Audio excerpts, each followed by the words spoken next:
ஹல்லேலூயா. Pastor ஏதாவது பாடி எங்களை சந்தோஷப்படுத்துங்க அப்படின்ற நிலைமையில ஒருவேளை இடத்துல வந்திருந்தால், வேதம் சொல்லுகிறது, அவர் வாசல்களில் துதியோடும் அவருடைய பிரகாரங்களில் புகழ்ச்சியோடும். அப்படின்னா வாசல்ல வரும்போதே ஒரு துதியும் புகழ்ச்சியும் நமக்குள்ளே உண்டாகி ஆண்டவர் சமூகத்திலே வருவதற்கு கர்த்தர் உதவி செய்வாராக. ஆமென். ஆயத்தத்தோடு நாம் கர்த்தரை துதித்து தேவனை மகிமைப்படுத்த கர்த்தர் நமக்கு உதவி செய்வாராக. ஆண்டவர் நம்முடைய உள்ளத்தை ஆளுகை செய்கிற தேவன். ஆமென். ஹல்லேலூயா. ஆண்டவரே, உம்மை துதிக்கிறோம், உம்மை ஸ்தோத்திரிக்கிறோம், உம்மை மகிமைப்படுத்துகிறோம். எல்லா துதிக்கும் கனத்திற்கும் மகிமைக்கும் ஆண்டவரே நீர் பாத்திரராய் இருக்கிறீர். உம்மை துதிப்பது நல்லது ஆண்டவரே. உம்மை புகழ்வது எங்களுக்கு கிடைத்த மேன்மை. ஹல்லேலூயா. ஆண்டவரை ஸ்தோத்தரித்து ஹல்லேலூயா. ஆண்டவரை அப்படியே மகிமைப்படுத்தி கொண்டிருப்போமா? நன்றி என்று சொல்லி கர்த்தரை ஸ்தோத்திரம் பண்ணுவோம், கர்த்தரை ஸ்தோத்திரம் பண்ணுவோம். ஹல்லேலூயா, ஹல்லேலூயா, ஹல்லேலூயா, ஹல்லேலூயா. வாரும் வாரும் மகத்துவ தேவனே, வல்லமையாக இப்போ வந்திடும். வாரும் வாரும் மகத்துவ தேவனே, வல்லமையாக இப்போ வந்திடும். வல்லமையாக இப்போ வந்திடும். இந்த ரெண்டு வரி எல்லாரும் சேர்ந்து பாடலாமா? ஆண்டவரே, நீ ஆண்டவரை நம்ம வரவேற்கணுமா அப்படின்னா அப்படி கிடையாது. ஆனால் வந்தவரை வாரும் ஆண்டவரே என்று கூப்பிடுவது நல்லது. ஹல்லேலூயா. நாம் கூப்பிட்டுத்தான் அவர் வர வேண்டும் என்று அல்ல, நாம் வருவதற்கு முன்பாகவே அவர் இந்த இடத்தில் வந்து விட்டார். ஆனால் வந்திருக்கிறவரை ஆண்டவர் நம்முடைய உள்ளத்திலே, ஆண்டவரே உமக்கென்று நான் ஒரு ஸ்தானத்தை என் உள்ளத்தில் ஏற்படுத்தி நீர் வாரும் என்று அவரை நோக்கி கூப்பிடும் போது நம்ம உள்ளத்திலும் அவர் ஃப்ரெஷ்ஷா வந்து நம்மளை ஆளுகை செய்வார். ஆமென். பாடுமா இந்த ரெண்டு வரிய? வாரும் வாரும் மகத்துவ தேவனே, வல்லமையாக இப்போ வந்திடும். வல்லமையாக இப்போ வந்திடும். திரும்பவும் வாரும் வாரும் மகத்துவ தேவனே, வல்லமையாக இப்போ வந்திடும். வல்லமையாக இப்போ வந்திடும். பாவத்தை வேறுத்து பாவியை நேசிக்கும். பாடுங்க. பாவத்தை வேறுத்து பாவியை திரும்ப ஒரு விசை கூட. பாவத்தை வேறுத்து பாவியை நேசிக்கும் பரிசுத்த ராஜனே நீர் வாருமே. பரிசுத்த ராஜனே நீர் வாருமே. திரும்பவும் பாடுவீங்களா? பாவத்தை வெறுத்து பாவியை நேசிக்கும். பாவத்தை வேறுத்து பாவியை நேசிக்கும் பரிசுத்த ராஜனே நீர் வாருமே. பரிசுத்த ராஜனே நீர் வாருமே. பரிசுத்த ராஜனே நீர் வாருமே. வாரும் வாரும் சேர்ந்து பாடலாம். மகத்துவ தேவனே, வல்லமையாக இப்போ வந்திடும். வல்லமையாக வாரும் வாரும் சத்தமா. வாரும் வாரும் மகத்துவ தேவனே, வல்லமையாக இப்போ வந்திடும்.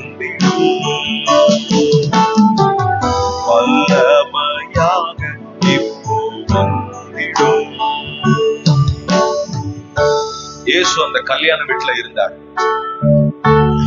கானா ஒரு கல்யாண வீட்டுல எப்படி அவரை கூப்பிட்டு இருந்தாங்க தெரியுமா? ஒரு விருந்தாளியா தான் அவரை கூப்பிட்டு இருந்தாங்க. ஆனா என்னைக்கு அந்த வீட்டுல விருந்தாளி இல்ல, நீர் ஆண்டவர் என்று அவரை கூப்பிட்டு அவர் கையில் எல்லாவற்றையும் ஒப்பு கொடுத்தாங்களோ, அப்போல இருந்து அற்புதம் நடக்க ஆரம்பிச்சது. அல்லேலூயா. எத்தனை பேருக்கு இருக்கிறீங்க? ஆமென். அல்லேலூயா. ஆண்டவர் இன்னைக்கு சொல்றது, இன்னைக்கு சர்ச்சில் நான் வந்துட்டேன். ஆண்டவர் சொல்றது, நான் இயேசு சர்ச்சுக்கு வந்துட்டேன். ஆனா உன் விருந்தாளியா நான் இருக்கணும்னு விரும்புறியா? இல்ல உன் வாழ்க்கையில இந்த இடத்துல நான் உனக்கு ஆண்டவராய் என்னை வெளிப்படுத்த வேண்டும் என்று விரும்புகிறாயா என்று நாம் ஆண்டவரை பார்த்து, ஆண்டவர் நம்மை பார்த்து கேட்டாரானால் நம்முடைய பதில் என்னவா இருக்கும்? சத்தமா சொல்லுங்க பாப்போம்.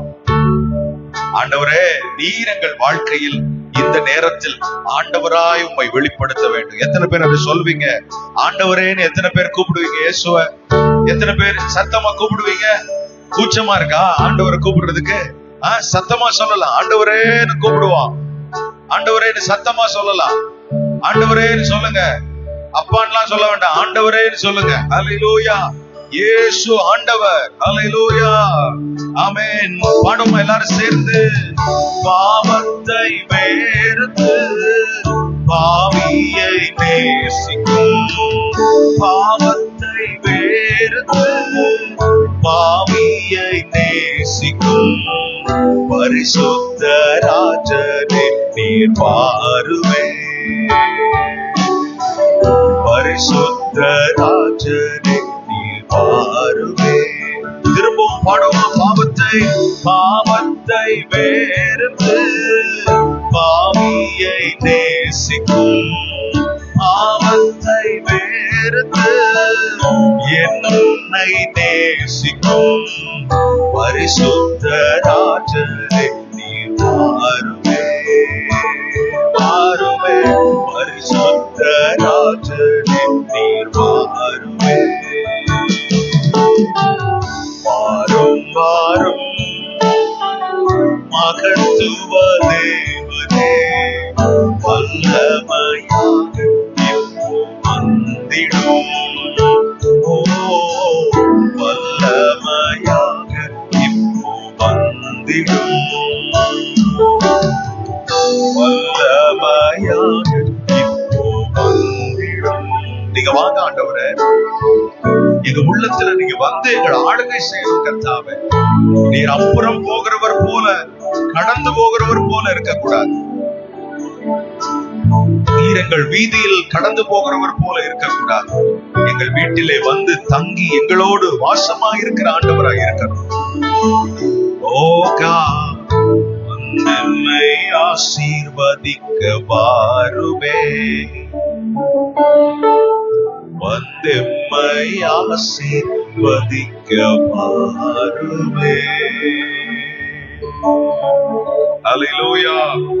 ஆமென். கர்த்தர் நம்மை ஆசீர்வதித்து நம்மை ஆசீர்வாதமா மாத்திர ஆண்டவர். அல்லேலூயா. உங்களுக்கு தேவை ஆண்டவர் பிரசன்னம். ஆமென். வேற எந்த சப்போர்ட்டும் வேணும்னு ஒருவேளை உங்க உள்ளத்துல நினைச்சிருந்தா ஆண்டவர்கிட்ட நீங்க கேளுங்க. உங்க பிரசன்னத்தை எங்களுக்கு தாங்க ஆண்டவரே. அல்லேலூயா. இது வேணும், அது வேணும், பாஸ்டர் இப்படி இருக்குது, இதை பெருசாக்கணும்னு நினைக்கிறேன். நிறைய தேவை இருக்கலாம். இல்ல, அது எல்லாத்தையும் விட நமக்கு தேவை ஆண்டவருடைய சமூகம். அல்லேலூயா. அன்னைக்கு இஸ்ரவேல் ஜனத்தை பார்த்து ஆண்டவர் சொல்லல, மோசேயை பார்த்து ஆண்டவர் சொல்லல, உங்களுக்கு காடை தருவேன், மண்ணா தருவேன், எல்லாத்தையும் ஆண்டவர் சொல்லவே இல்லை. ஆண்டவர் ஒன்னே சொன்னார். என்ன தெரியுமா? என் சமூகம் உனக்கு முன்பாக செல்லும். அல்லேலூயா. அந்த சமூகத்துல தாங்க எல்லாமே இருக்குது. சமூகம்னா என்ன அர்த்தம்? சமூகம் அப்படின்னா ஆண்டவருடைய முகம். ஆண்டவருடைய முகம் அப்படின்றதுதான் அதனுடைய அர்த்தம். அப்போ ஆண்டவருடைய முகத்தின் வெளிச்சம் நமக்கு எப்போ இருந்துட்டா போதும், நம்ம உருப்பற்றலாம். ஹல்லேலூயா. நம்ம மனுஷர் முகத்தை தானே பாக்குறோம், மனுஷர் முகத்தை தேடித்தானே நம்ம போறோம். ஆண்டவர் நீ கற்றுக் கொடுக்கிறது, என் முகத்தை பாரு, உன் முகம் கருகியே போகாது, நான் உன்னை வெட்கப்பட்டு போக விடவே மாட்டேன், நான் உன் முகத்தை பிரகாசமாக்கிற ஆண்டவர். அல்லேலூயா. ஆமென். ஒரு பாடலை பாடி கர்த்தரை மகிமைப்படுத்துவோம். ஒரு பழைய பாடல், எக்காலத்தும் கர்த்தர் இயேசுவை எந்த துணையாய் ஏற்றிடு. எப்பவுமே நமக்கு துணை யாரு? யாரு? சத்தமா சொல்லுங்க பாப்போம். அல்லேலூயா. நம்ம சம்பாதிக்கிற பணம் கிடையாது. பணம் இருக்கும், இல்லாம போகும். ஆனா கர்த்தர் நம்ம கூட எப்பவுமே இருப்பார். யார் இருந்தாலும் எது இருந்தாலும் சரி, ஆண்டவர் நம்ம கூட இருப்பார். அல்லேலூயா. ஆமென். இந்த பாடலை நம்ம எல்லாரும் சேர்ந்து பாடி கர்த்தரை நாம் மகிமைப்படுத்த போகிறோம். எக்காலத்தும் கர்த்தர் இயேசுவை எந்தன் துணையாய் ஏற்றிடுவேனே.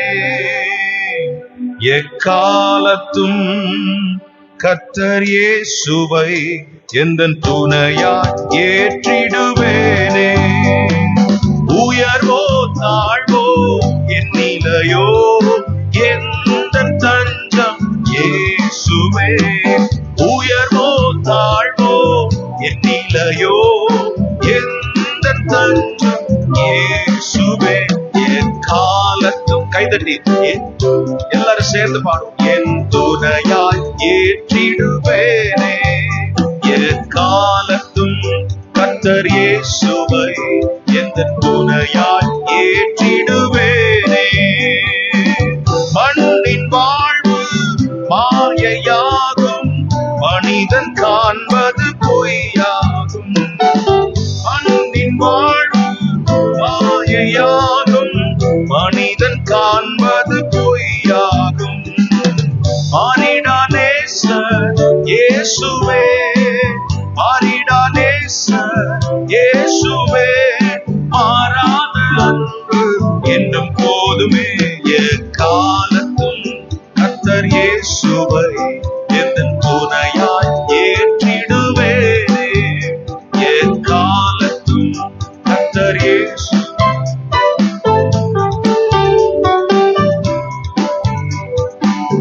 அலைகள் மோதி எதிர் வந்தாலும் கலங்கிடேனே வாழ்க்கையிலே.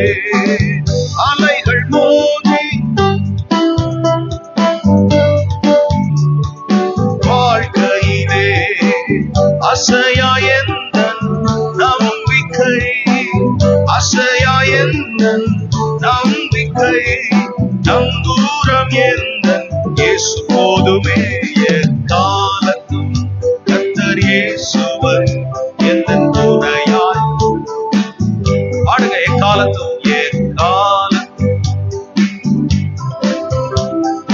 துணையாய் ஏற்றிடுவேனே. அவரை நோக்கி ஜெபிக்கும் போது அருகில் வந்து உதவி செய்வார். அவரை நோக்கி அருகில் வந்து உதவி செய்வார். கைவிடாமல் கருத்துடன், கைவிடாமல் கருத்துடன் காத்தென்னை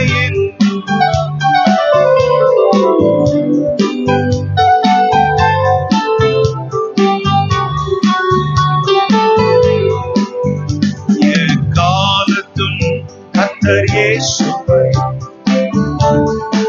ஏற்றிடுவேனே. தேவ பயமே ஜீவ ஊற்று, மரண கண்ணிக்கு விலக்கிடுவே. தேவ பயமே ஜீவ ஊற்று, மரண கண்ணிக்கு விலக்கிடுவே. தேவ பாதையில் நடந்திட, தேவ பாதையில் நடந்திட தேவாவியானவர் உதவி செய்வார். எக்காலத்தும் கர்த்தர் இயேசுவை எந்தன் துணையாய் ஏற்றிடுவேனே. எக்காலத்தும் கர்த்தர் இயேசுவை எந்தன் துணையாய் ஏற்றிடுவேனே. முன்னறிந்து அழைத்த தேவன் முடிவு வரையும் நடத்திடுவார். முன்னறிந்து அழைத்த தேவன் முடிவு வரையும் நடத்திடுவார். தேவசாயல் மாறியே, தேவசாயல் மாறியே தேவாதி தேவனை துதித்திடுவேன். எக்காலத்தும் கர்த்தர்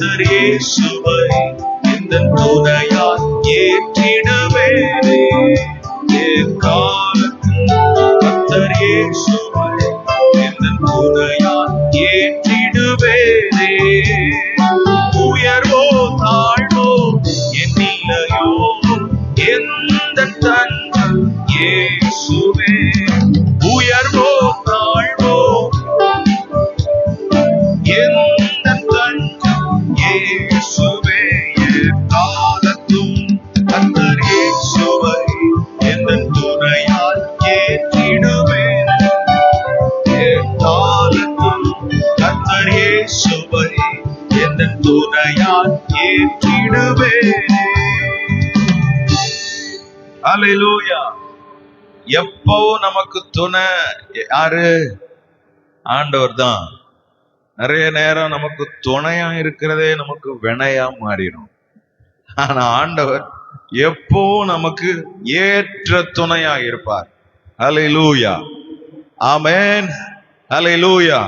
அதுக்குதான் இந்த பாடல்ல நம்ம பாடணும், அவரை நோக்கி ஜெபிக்கும் போது என்னை நோக்கி கூப்பிடுன்னு சொன்னாரு. இன்னைக்கு நமக்கு ஒரு கஷ்டம்னா நம்ம மற்றவங்களை கூப்பிட முடியுதா? அவைலபிளா இல்ல. The subscriber that you reach does not நம்பரே நேரத்துல சில நேரம் இருக்க மாட்டேங்குது. does not exist வருது. cannot be reached at the moment. நீங்கள் தொடர்பு கொள்ளும் வாடிக்கையாளர் என்ன சொல்லுது? போன்ல அடிக்கடி கேட்டிருக்கோமே, எட்ட முடியாத தூரத்துல இருக்கிறாரு. cannot be reached அப்படின்னு வந்துருது. தொடர்பு கொள்ளும் வாடிக்கையாளர் சுவிட்ச் ஆஃப் செய்யப்பட்டுள்ளது அப்படின்னு வருது. ஆனா ஆண்டவர் ஒருத்தர் தாங்க. ஹல்லேலூயா. என்னை நோக்கி கூப்பிடு அப்படின்னு சொன்னார். ஆமென். அந்த வரி நம்ம திரும்பவுமா பாட போறோம். ஹல்லேலூயா. அவரை நோக்கி ஜெபிக்கும் போது அருகில் வந்து உதவி செய்வார். ஆமென். எத்தனை பேருக்கு அந்த நம்பிக்கை இருக்குது? எத்தனை பேர் அதை ஏற்கனவே அனுபவிச்சிருக்கிறீங்க உங்க வாழ்க்கையில? ஆமென். அருகில் வந்து அவர் உதவி செய்திருக்கிறார், நம்மோடு பேசி இருக்கிறார், நம்மை தூக்கி விட்டிருக்கிறார், நம்மை சுகமாக்கி இருக்கிறார், நமக்காக யுத்தம் பண்ணி இருக்கிறார், நமக்காக மற்றவங்க முன்னாடி விட்டு கொடுக்காம பேசி இருக்கிறார் ஆண்டவர். ஹல்லேலூயா, ஆமென், ஹல்லேலூயா. இந்த ஆண்டவரை போல ஒரு தெய்வம் இல்லை. ஆமென், ஹல்லேலூயா. அவரை நோக்கி ஜெபிக்கும் போது அருகில் வந்து, பாடுங்க சத்தமா, அவரை நோக்கி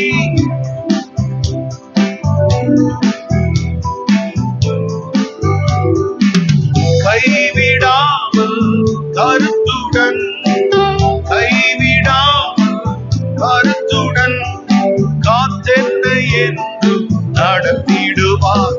என் காலத்தும் கர்த்தர் இயேசுவை எந்தன் துணையாய் ஏற்றிடுவேன். என் காலத்தும் கர்த்தர் இயேசுவை எந்தன் துணையாய் ஏற்றிடுவேனே. உயர்வோ உயர்வோ தாழ்வோ என் நிலையோ எந்தன் தஞ்சம் இயேசுவே. உயர்வோ தாழ்வோ என் நிலையோ எந்தன் தஞ்சம் இயேசுவே. என் காலத்தும் கர்த்தர் இயேசுவை எந்தன் துணையாய் ஏற்றிடுவேன். என் காலத்தும் கர்த்தர் இயேசுவை எந்தன் துணையாய் ஏற்றிடுவேன். ஹல்லேலூயா.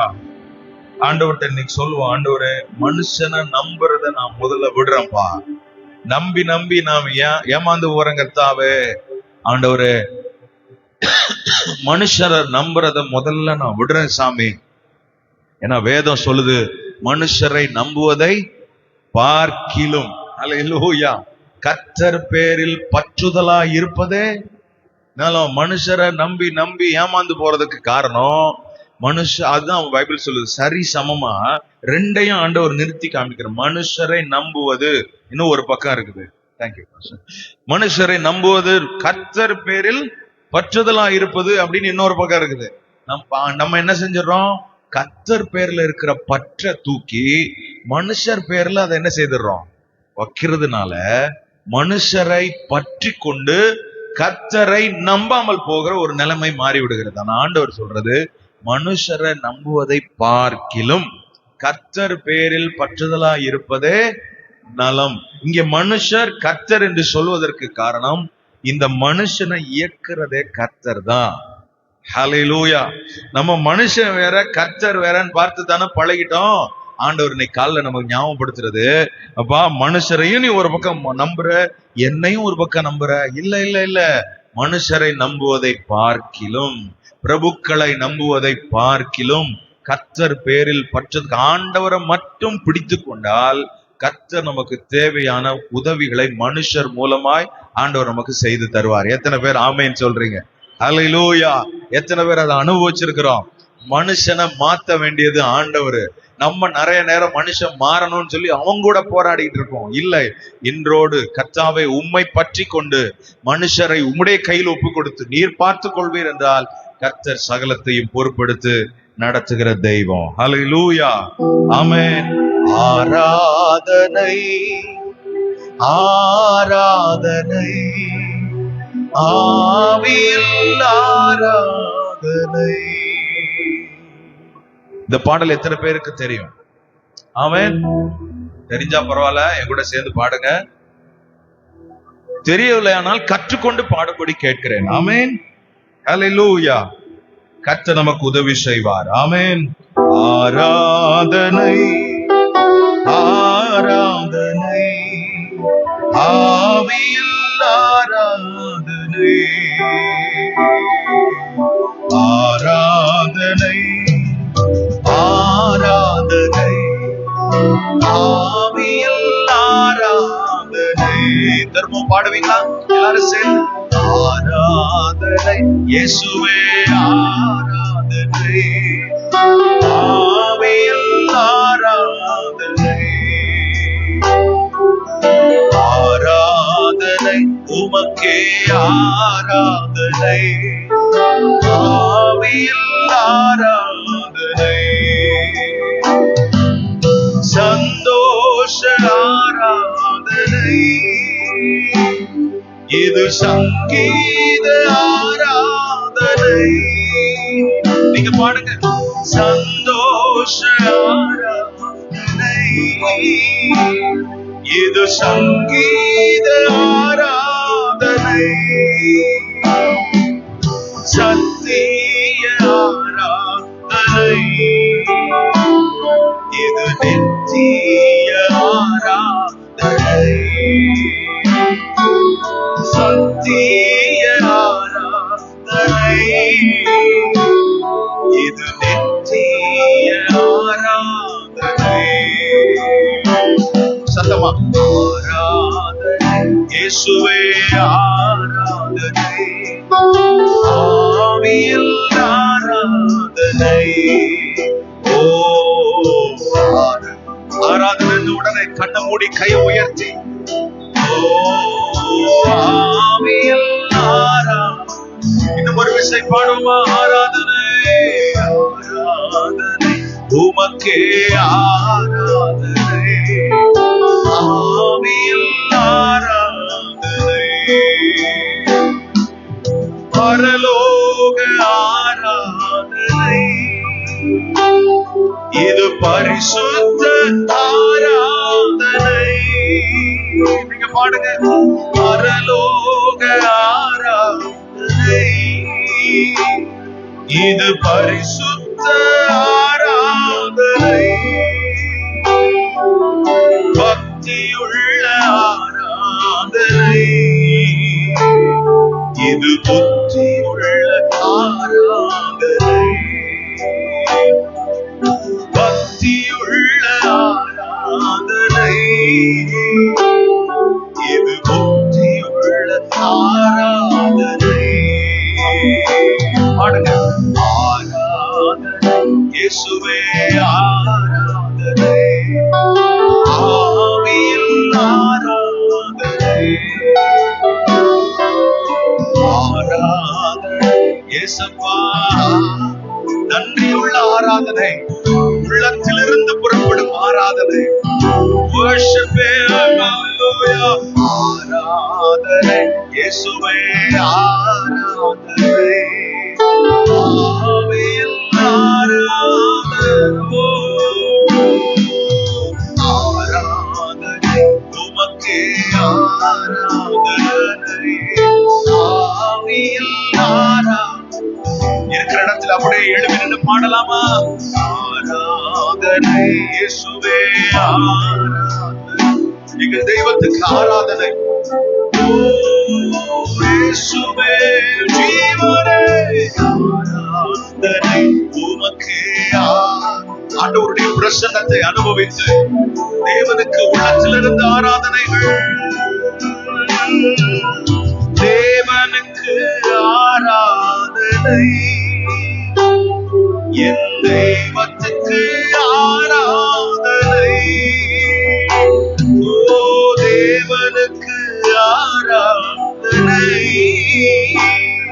என் தெய்வத்துக்கு ஆராதனை, தேன் போன்ற ஆராதனை, இது தேவிட்டாத ஆராதனை, தேன் போன்ற ஆராதனை, இது தேவிட்டாத ஆராதனை,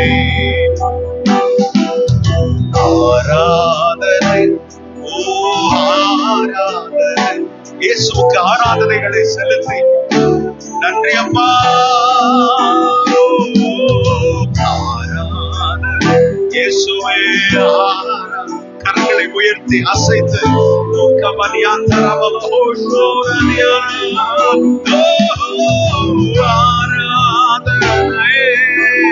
ஆராதனை,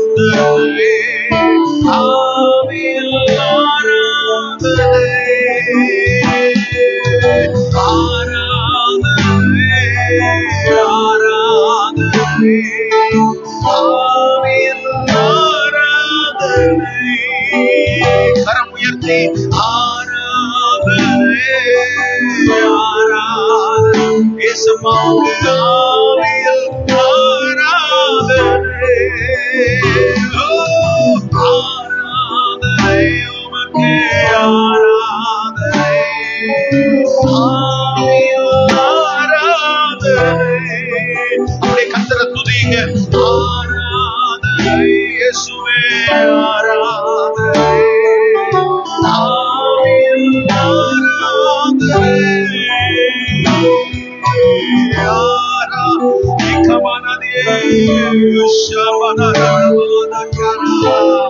உம்மை ஆராதிக்கிறோம் முழு உள்ளத்தோடு, முழு பலத்தோடு. ஆராதனை, ஆராதனை, ஆவியில் ஆராதனை, ஆராதனை, ஆராதனை. உம்முடைய பிரசன்னமே சுவே, ஆராதனை உமக்கே எங்கள் ஜீவனே, எங்கள் இயேசுவே, தகப்பனே, ஆராதனை, ஆராதனை. நல்ல வாயை திறந்து கர்த்தரை ஸ்தோத்திரம் பண்ணுவோம். ஆராதனை இயேசுநாதா. ஒரு தேவ பிரசன்னம் நம்மை மூடட்டும். ஆராதனை,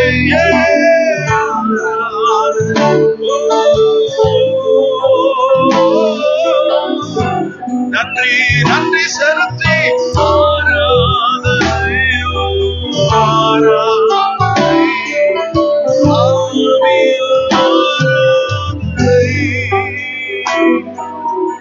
ஆராதனை, ஆராதனை, ஆவியில் ஆராதனை, ஆராதனை இயேசப்பா, ஆவியில் ஆராதனை. கரங்களை தட்டி கர்த்தரை நாம் மகிமைப்படுத்துவோம். நல்ல கை தட்டி தேவனை ஸ்தோத்திரம் பண்ணலாம். ஹல்லேலூயா.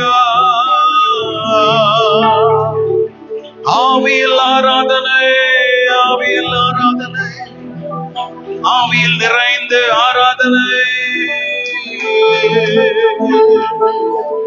ஆவியில் ஆராதனை, ஆவியில் ஆராதனை.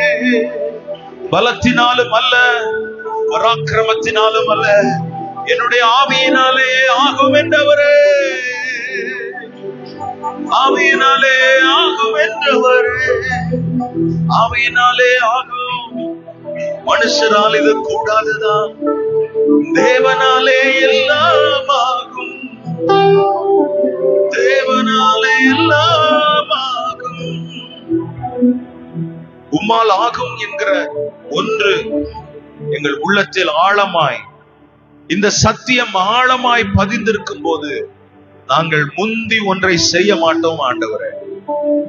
நாங்க முந்த மாட்டோம். எத்தனை பேர் அப்படி சொல்லி ஆண்டவர்கிட்ட ஜெபம் பண்ணுவீங்க? நாங்க முந்த மாட்டோம். உங்களுக்கு அவசரமா தான் இருக்குது. ஆனா ஆண்டவர் இன்னைக்கு சொல்றது, நீ முந்தாத, நீ காத்துரு, ஆண்டவர் பாதத்துல காத்துரு. ஹல்லேலூயா. நெடுங்காலமா நீ காத்திருந்தா உன் இருதயம் இழைச்சு போகும். ஆனா நீ யாருக்காக காத்திருக்கிற? அந்த நன்மை வரணும்னு காத்தில்ல, ஆண்டவருக்காக நீ காத்திருக்கிறாய். ஆண்டவருக்காக காத்திருந்தால் நீ விரும்பினது வரும்படி கர்த்தர் செய்வார். நீ விரும்பினது வரும். விரும்பினது வரும்போதோ ஜீவ விருட்சம் போல இருக்கும். ஹல்லேலூயா.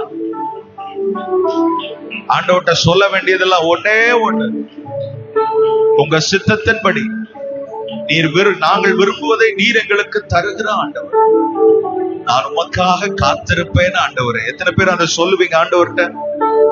அம்மா சொல்லுங்கம்மா, ஆண்டவரே நான் உமக்காக காத்திருப்பேன். கர்த்தருக்கு காத்திரு, அவர் உன் இருதயத்தை ஸ்திரப்படுத்துவார். திடமனதா இருந்து கர்த்தருக்கே காத்திரு, கர்த்தருக்கே காத்திரு. அது வரும்னு காத்திருக்காத, நீ ஆண்டவருக்காக காத்திரு. ஆண்டவர் அதை உனக்கு தருவார். நீ விரும்பினதை கர்த்தர் அவருடைய சித்தமானால் அதை உனக்கு தருவார். காத்திரு, நீ காத்திரு, பொறுத்திரு, கொஞ்சம் பொறுத்திரு, அவர் மேல் நம்பிக்கையாயிரு, காரியம் வாய்க்கும்.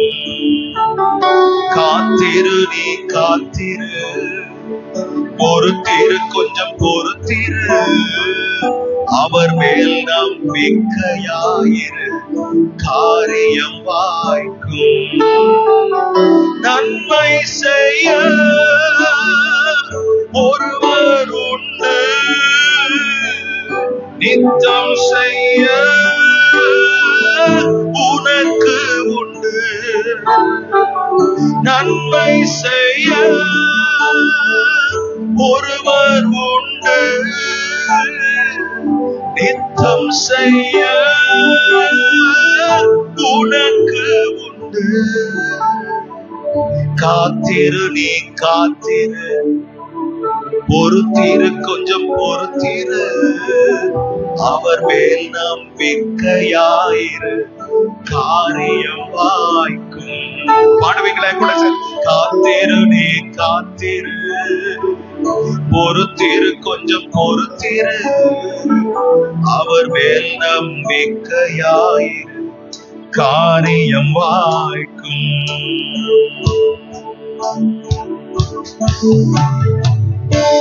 ஆமென். ஹல்லேலூயா. ஆண்டவருக்காக நீ காத்திரு, உன்னை வாளாக்காம கர்த்தர் தலையாக்குவார். நான் அதை நம்புறேன். ஆமென். ஹல்லேலூயா. நீ கீழாகாமல் மேல் ஆவாய். நீ கீழ் ஆக மாட்ட, கர்த்தர் உன்னை மேல் ஆக்குவார். ஹல்லேலூயா.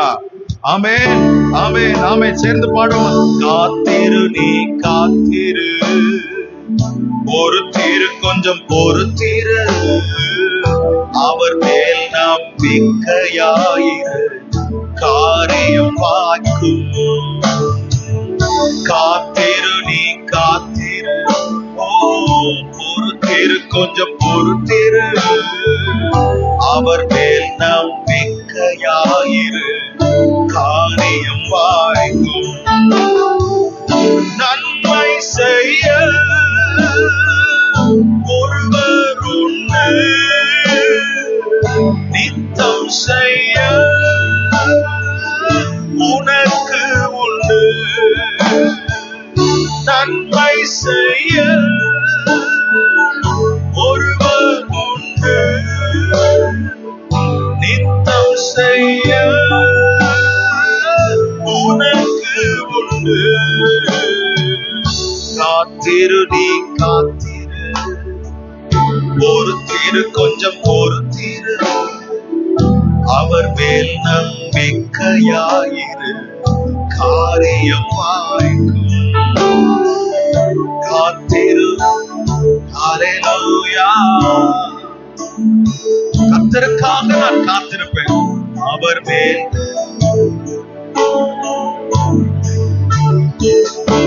வசனத்தை பாடுமா? நீதிமான் ஒரு போதும் வெட்கமடைவதில்லை, கர்த்தர் தமது கையினால் அவனை தாங்குவார். நீதிமான் ஒரு போதும் வெட்கமடைவதில்லை, கர்த்தர் தமது கையினால் அவனை தாங்குவார். திரும்பவும் பாடுமா?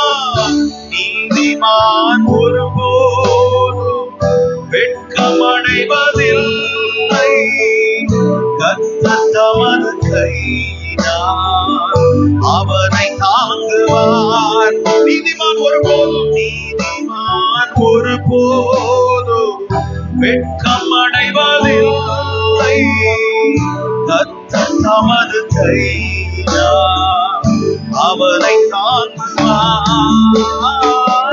நன்மை செய்ய ஒருவர் உண்டு, நித்தம் செய்ய உனக்கு உண்டு. கை உயர்த்தி பாடுவீங்களா? நன்மை செய்ய ஒருவர் உண்டு, நித்தம் செய்ய எனக்கு உண்டு, எனக்கு உண்டு. நன்மை செய்ய ஒருவர் உண்டு, நன்மை செய்ய ஒருவர் உண்டு, நித்தம் செய்ய எனக்கு உண்டு. எனக்காக அவர் செய்வார். நன்மை செய்ய ஒருவர் உண்டு, நித்தம் செய்ய உனக்கு உண்டு. காத்திருப்பேன், காத்திருப்பேன், அவர் பாதம் அமர்ந்திருப்பேன், கர்த்தர் மேல் நம்பிக்கையாயிருப்பேன், காரியம் வாய்க்கும். காத்திருப்பேன், காத்திருப்பேன், பாடுங்க. பொறுத்திருப்பேன், அமர்ந்திருப்பேன், அவர் மேல் நம்பிக்கை வைப்பேன், காரியம் வாய்க்கும். கர்த்தருக்கு வழியை நீ ஒப்புவித்து காத்திரு, பூமியை சுதந்திரமாய் உனக்கு தருகிறார். கர்த்தருக்கு வழியை நீ ஒப்புவித்து காத்திரு, பூமியை சுதந்திரமாய் உனக்கு தருகிறார். நன்மை செய்ய நீங்க பாடுங்க. ஒருவர் உண்டு, ஒருவர் உண்டு, நித்தம் செய்ய உனக்கு உண்டு. ஓ, நன்மை செய்ய ஒருவர் உண்டு, நித்தம் செய்ய, நித்தம் செய்ய உனக்கு. நன்மை செய்ய எனக்கு உண்டு, நன்மை செய்ய ஒருவர் உண்டு, நித்தம் செய்ய எனக்கு உண்டு. காத்திருப்பேன், காத்திருப்பேன், அவர் பாதம் அமர்ந்திருப்பேன், அவர் மேல் நம்பிக்கை வைப்பேன், காரியம் வாய்க்கும். காத்திருப்பேன், காத்திருப்பேன், அவர் பாதம் அமர்ந்திருப்பேன், அவர் மேல் நம்பிக்கை வைப்பேன், காரியம் வாய்க்கும். என்ன நடக்கும்? காரியம் வாய்க்கும். பாடுங்க, அப்படியே வாங்க, வாயால் அறிக்கையிடுங்க. காரியம் வாய்க்கும், காரியம் வாய்க்கும். காரியம் கைக்கூடி வரும். ஆமென். காரியம் வாய்க்கும். ஓ, காரியம் வாய்க்கும். எங்கள் காரியத்தை கைகூடி வர பண்ணும் வரைக்கும் நாங்கள் உமக்காக காத்திருப்போம் ஆண்டவரே. நாங்கள் தன்னிச்சையா எந்த முடிவும் எடுக்க போகிறது இல்லை. நீர் எங்களுக்கு தந்த வெளிச்சத்தின்படி, நீர் எங்களோடு பேசின உம்முடைய வசனத்தின்படி நாங்கள் உமக்காக, உம்முடைய வசனம் நிறைவேற்றப்பட நாங்கள் காத்திருப்போம். நீர் எங்களை சாட்சியாக்குவீர் ஆண்டவரே. நாங்கள் தோல்வியின் சின்னங்கள் அல்ல, வெற்றியின் சாட்சிகளாய் எங்களை மாற்றுகிற ஒரு உண்மையுள்ள தெய்வம் எங்கள் தெய்வம். ஹல்லேலூயா, ஹல்லேலூயா. எங்களை விட்டு கொடுக்காத தெய்வம் நீர்தான் ஆண்டவரே. எங்களை அர்ப்பணிக்கிறோம் கர்த்தாவே, உமக்காகவே நாங்கள் காத்திருப்போம் என்று எங்களை அர்ப்பணிக்கிறோம் கர்த்தாவே. ஆண்டவரே ஸ்தோத்திரம், உம்முடைய நாமத்துக்கு மகிமை உண்டாவதாக. இயேசுவின் மூலம் பிதாவே, ஆமென், ஆமென், ஆமென். நாம் உட்கார்ந்து கொள்வோம். ஆமென். இப்பொழுது அசம்பிளிஸ் ஆஃப் காட்ல தலைவராயிருக்கிற, இந்தியாவின் தலைவராயிருக்கிற பாஸ்டர் ஆபிரகாம் தாமஸ் அவர்கள் மூத்த போதகர், அவருடைய ஸ்தாபனத்தின் மூத்த போதகர் இடத்துல பல ஆண்டுகள் அவருடைய சபையிலே உதவி போதகராக இருந்து, ஆமென் ஸ்தோத்திரம், அவர் நல்ல ஒரு தேவ கோட்டையிலே அவங்களுடைய தகப்பனார் அவர்கள் ஊழியம் செய்தார்கள். இப்பொழுது மறைத்து விட்டார்கள். அவருடைய தம்பி என்னோடு பயின்றவர்.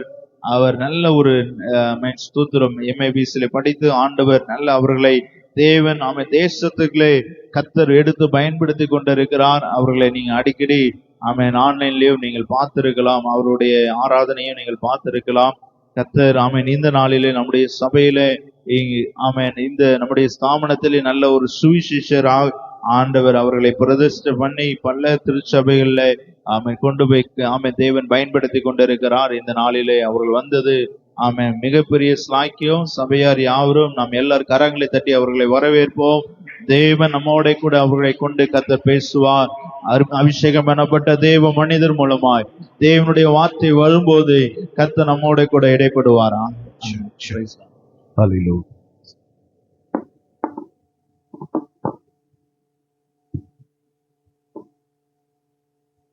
ஹல்லேலூயா, ஆமென். கர்த்தர் நல்லவர். ஹல்லேலூயா.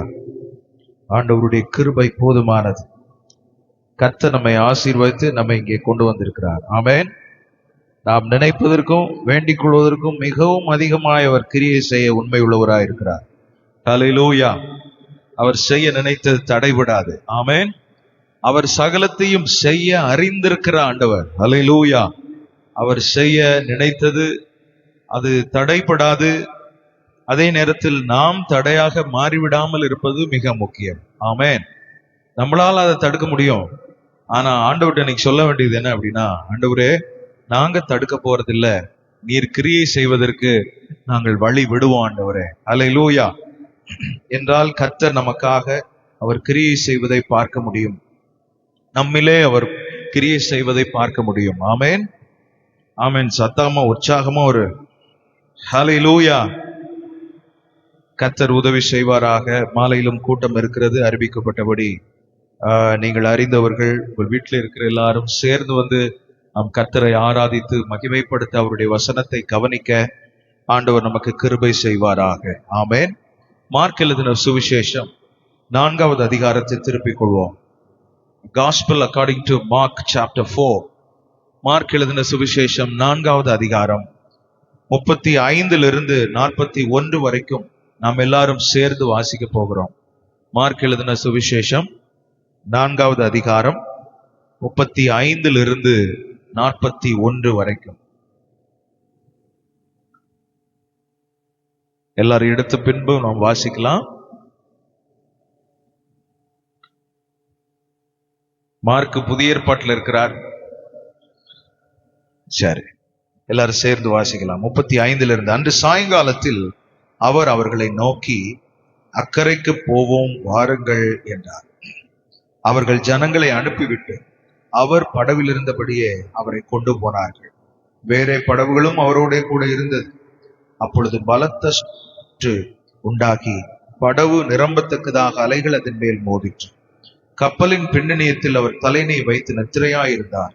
அவர்கள் அவரை எழுப்பி, போதகரே, நாங்கள் மடிந்து போகிறது உமக்கு கவலை இல்லையா என்றார். அவர் எழுந்து காற்றை அதட்டி கடலை பார்த்து, இறையாதே, அமைதலாயிரு என்றார். அப்பொழுது காற்று நின்று போய் மிகுந்த அமைதல் உண்டாயிற்று. அவர் அவர்களை நோக்கி, ஏன் இப்படி பயப்பட்டீர்கள்? ஏன் உங்களுக்கு விசுவாசம் இல்லாமற் போயிற்று என்றார். அவர்கள் மிகவும் பயந்து, இவர் யாரோ, காற்றும் கடலும் இவருக்கு கீழ்ப்படுகிறதே என்று ஒருவரோடு ஒருவர் சொல்லிக் கொண்டார்கள். கண்களை மூடி நாம் ஜெபம் பண்ணுவோம்.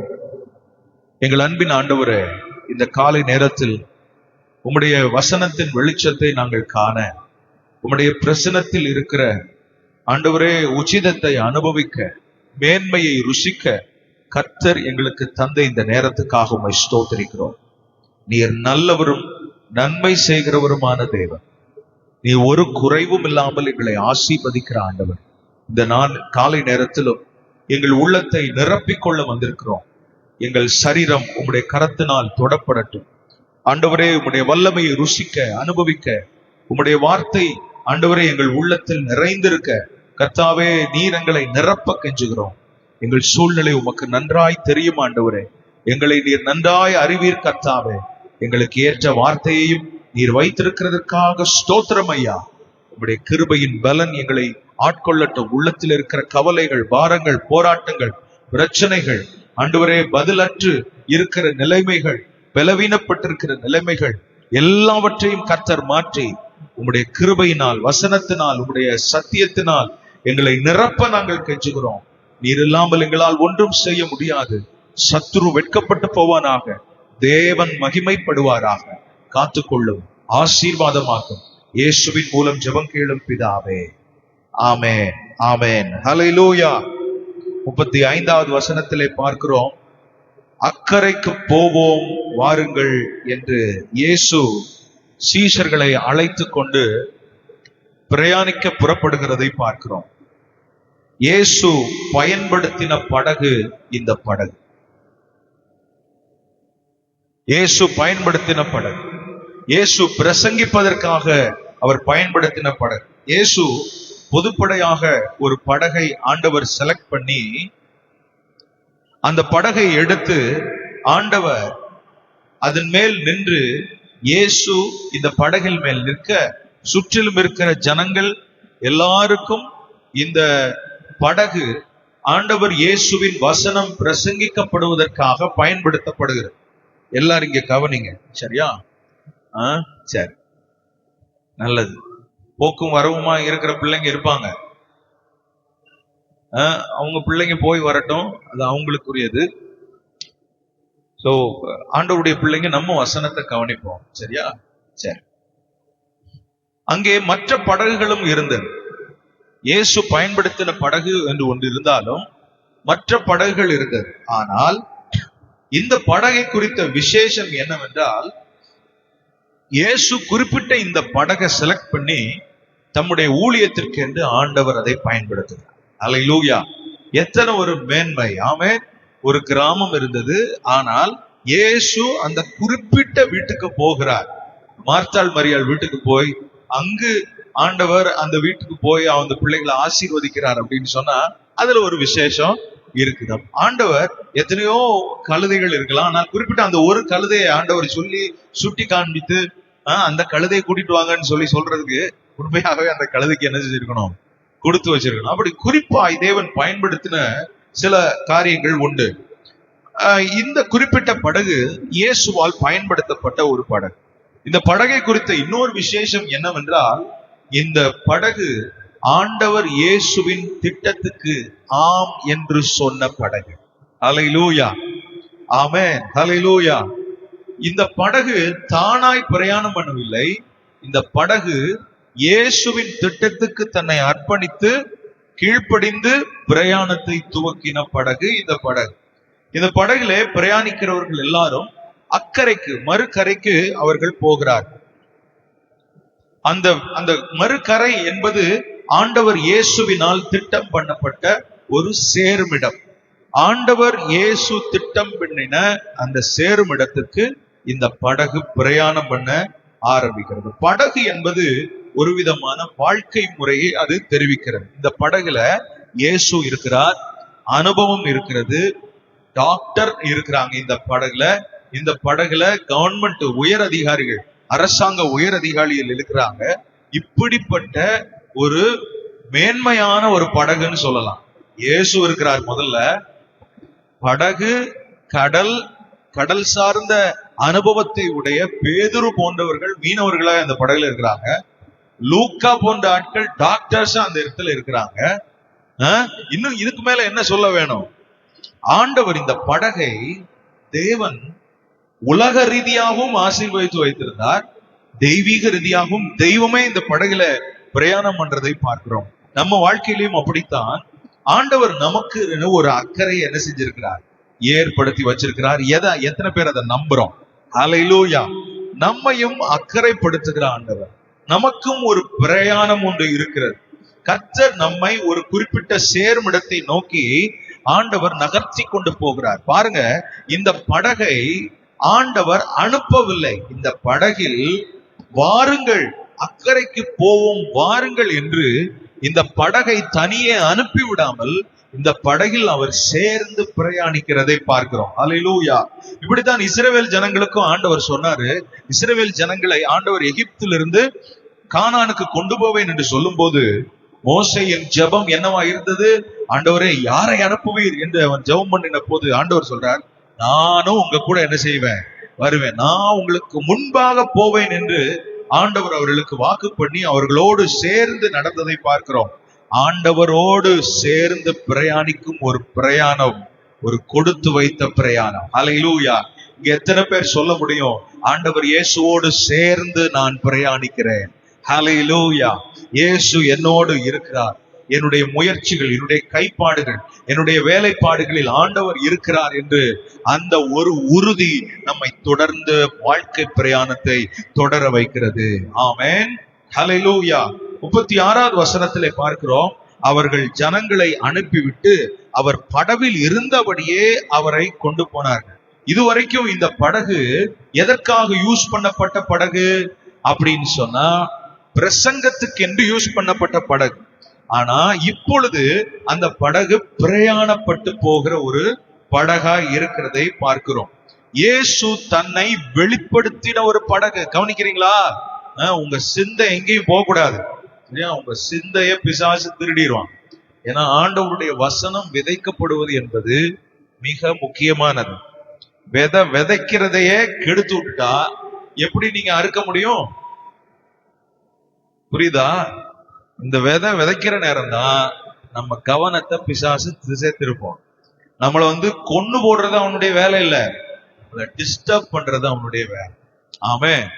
நம்மளை கொல்ல முடியாது, ஆனா டிஸ்டர்ப் பண்ணா நமக்குள்ள இருக்கிற சமாதானமின்மை இருக்கு பாருங்க, அது நம்மள அணுவா சித்திரவதை பண்ண வைக்கும். அதுக்குத்தான் ஒரு முகத்தோடு தேவ பிரசன்னத்தில் இருப்பது மிக முக்கியமானது. ஆமென். ஹல்லேலூயா. ஆமென். ஆகவே உங்கள் சிந்தையை ஒருமுகப்படுத்தி வேணா நோட்ஸ் எடுங்க, இல்லாட்டி உங்க கண்கள் வேற எங்கும் திரும்பாமல் வசனத்தை உங்கள் உள்ளம் கவனிக்க ஆண்டவர் துணை புரிவாராக. ஆமென். ஹல்லேலூயா. இந்த படகு முன்பாக இருந்தது. இந்த படகின் மூலம் இயேசு வெளிப்படுத்தப்பட்டார். ஆனால் இப்பொழுது இயேசுவினுடைய சொந்த தேவைக்காக இந்த படகு பயன்படுத்தப்படுகிறதை பார்க்கிறோம். ஹல்லேலூயா. தன்னுடைய சொந்த தேவைக்காக இயேசு இதை பயன்படுத்தினார். வாங்க போவோன்னு யார் கூப்பிட்டது? சீஷர்களா கூப்பிட்டாங்க? இல்ல, இயேசு சொல்லி இயேசு சீஷர்களோடு சேர்ந்து பிரயாணம் பண்ணுகிற ஒரு பிரயாண அனுபவத்தை இந்த படகு பெற்றுக் கொண்டிருக்கிறதை பார்க்கிறோம். பாருங்க, இந்த படகை குறித்து நான் சொன்னேன். இந்த படகை பற்றி கேட்டா சொல்லும், ஒரு பெரிய ஊழியத்தை நாங்க முடிச்சிட்டோம். இயேசு நின்னு ஸ்டேஜா அந்த போட்டை யூஸ் பண்ணி நின்னு பிரசங்கம் பண்றார். அப்படியே கடலுக்குள்ள அது கொண்டு போறாங்க. அப்போ இந்த படகு என்ன சொல்லும் அப்படின்னு சொன்னா, ஒரு பெரிய ஊழியத்தை முடிச்சிட்டோம். ஆண்டவர் இயேசு அருமையா வெளிப்படுத்தப்பட்டார், ஜனங்கள் தொடப்பட்டார்கள் என்கிற ஒரு திருப்தியோடு இந்த படகு புதிய பிரயாணத்தை துவங்குகிறதை பார்க்கிறோம். ஒரு ரிஃப்ரெஷ் மைண்டோட, ஒரு சோஃபார் தங்களுக்கு இருக்கிற ஒரு வல்லமையான சாட்சியோடு இந்த படகு பிரயாணம் பண்ண ஆரம்பிக்கிறது. அப்படிப்பட்ட பிரயாணத்தை துவங்குகிற இந்த படகு 37வது வசனத்திலே பார்க்கிறோம், அப்பொழுது பலத்த சுழல் காற்று உண்டாகி படகு நிரம்பத்தக்கதாக அலைகள் அதன் மேல் மோதிற்று. என்ன பாஸ்டர்? இயேசுவை வெளிப்படுத்தின படகு. இயேசு சொன்னபடி கேட்ட படகு, இயேசுவை மேன்மைப்படுத்தி காண்பித்து ஒரு வல்லமையான ஊழியத்தை முடித்து திருப்தி அடைந்த ஒரு உள்ளத்தோடு மனதில் ஒரு விதமான மகிழ்ச்சியோடு இருக்கும்போது ஒரு பிரயாணத்தை துவக்கினா திடீர்னு வசனம் சொல்லுது, ஒரு பலத்த சுழல் காற்று, ஒரு கண்ணுக்கு தெரியாத ஒரு சக்தி எங்களை ஆட்டி படைக்கிறது. காத்த பார்த்திருக்கிறேன், அனுபவிச்சிருக்கிறேன், ஆனா இப்படிப்பட்ட ஒரு காத்த நான் பார்த்ததில்ல. இது தேவ பிள்ளைகளின் வாழ்வில் அடிக்கிற காற்று. நல்லாதான் ஊழியம் செய்யறோம், நல்லாதான் ஆண்டவருக்காக நிக்கிறோம், நல்லாதான் எல்லாம் நடக்குது. ஆனா இந்த கண்ணுக்கு தெரியாத ஒரு சக்தி எங்களை ஆட்டி படைக்கிறதை எங்களால முடியல பாஸ்டர், எங்களால முடியல ஆண்டவரே, எங்களால் போராட முடியவில்லை. எங்கள் எண்ணங்கள் இதனால் பாதிக்கப்பட்டு சிதைந்து போனது, எங்கள் கனவு சிதைந்து போனது. அடுத்து எங்களுக்கு எதிர்காலமே இல்லை என்கிற ஒரு இருட்டடிப்பு எங்கள் உள்ளத்தில் உண்டாகிவிட்டது. என்ன அடுத்து நடக்க போகிறது என்றே எங்களுக்கு தெரியவில்லை. சந்தோஷமா இருந்த எங்களுக்கு மிகுந்த சங்கடத்தை உண்டாக்கும் இப்படிப்பட்ட கண்ணுக்கு தெரியாத இந்த சக்தி எங்களை அலைக்கழித்துக் கொண்டிருக்கிறதே என்கிற நிலைமையில் இந்த படகு தள்ளப்பட்டது. வாருங்கள் அக்கறைக்கு போவோம் என்று இயேசு சொன்ன வார்த்தை மறந்து இப்பொழுது இருந்த அடிக்கிற காற்று இவர்களை நிலைகுலைய செய்து விட்டது என்று சொல்ல வேண்டும். ஆண்டவருடைய பிள்ளைகள் நம்முடைய வாழ்க்கையில் இப்படிப்பட்ட காற்று அடிக்கலாம். சில கர்த்தருடைய பிள்ளைகளின் சூழ்நிலைகளில் அடித்த காற்று ஒரு 2 அனுபவம் இருக்கிறது. Two situations which were under the attack of such great storm. யோபு புஸ்தகம் 1 அதிகாரம் 19வது வசனத்தை திருப்பிக் கொள்ளும்படி கேட்கிறேன். யோபுவின் புஸ்தகம் 1 அதிகாரம் 19வது வசனம். ஒரு வாசிங்க பாப்போம். வனாந்தர வழியாய் பெருங்காற்று வந்து அந்த வீட்டின் 4 மூலையிலும் அடிக்க அது பிள்ளைகளின் மேல் விழுந்ததினால் அவர்கள் இறந்து போனார்கள். யாரை பற்றி சொல்லி இருக்கிறது? யோபுவின் குடும்பத்தை பற்றி சொல்லி இருக்கிறது. வனாந்தர வழியாய் ஒரு பெருங்காற்று உண்டானதை பார்க்கிறோம். ஒரு பெருங்காற்று வீட்டின் 4 மூலையிலும் என்ன அர்த்தம்? வீட்டின் 4 பில்லரிலும், வீட்டை தாங்கி பிடித்திருக்கிற 4 தூணிலும் வேகமாய் அந்த பலத்த காற்று அடிக்கும் போது காற்று அந்த வீட்டை பலவீனப்படுத்தி தரைமட்டமாக்கி விட்டது, தகர்த்து விட்டது என்று சொல்ல வேண்டும். தகர்ந்து போனால் என்ன? அந்த காற்று அடித்த வேகத்தில் வீட்டுக்குள் இருந்த யோபுவின் பிள்ளைகளின் மேல் விழுந்து 10 பிள்ளைகளும் மரித்து போனார்கள்.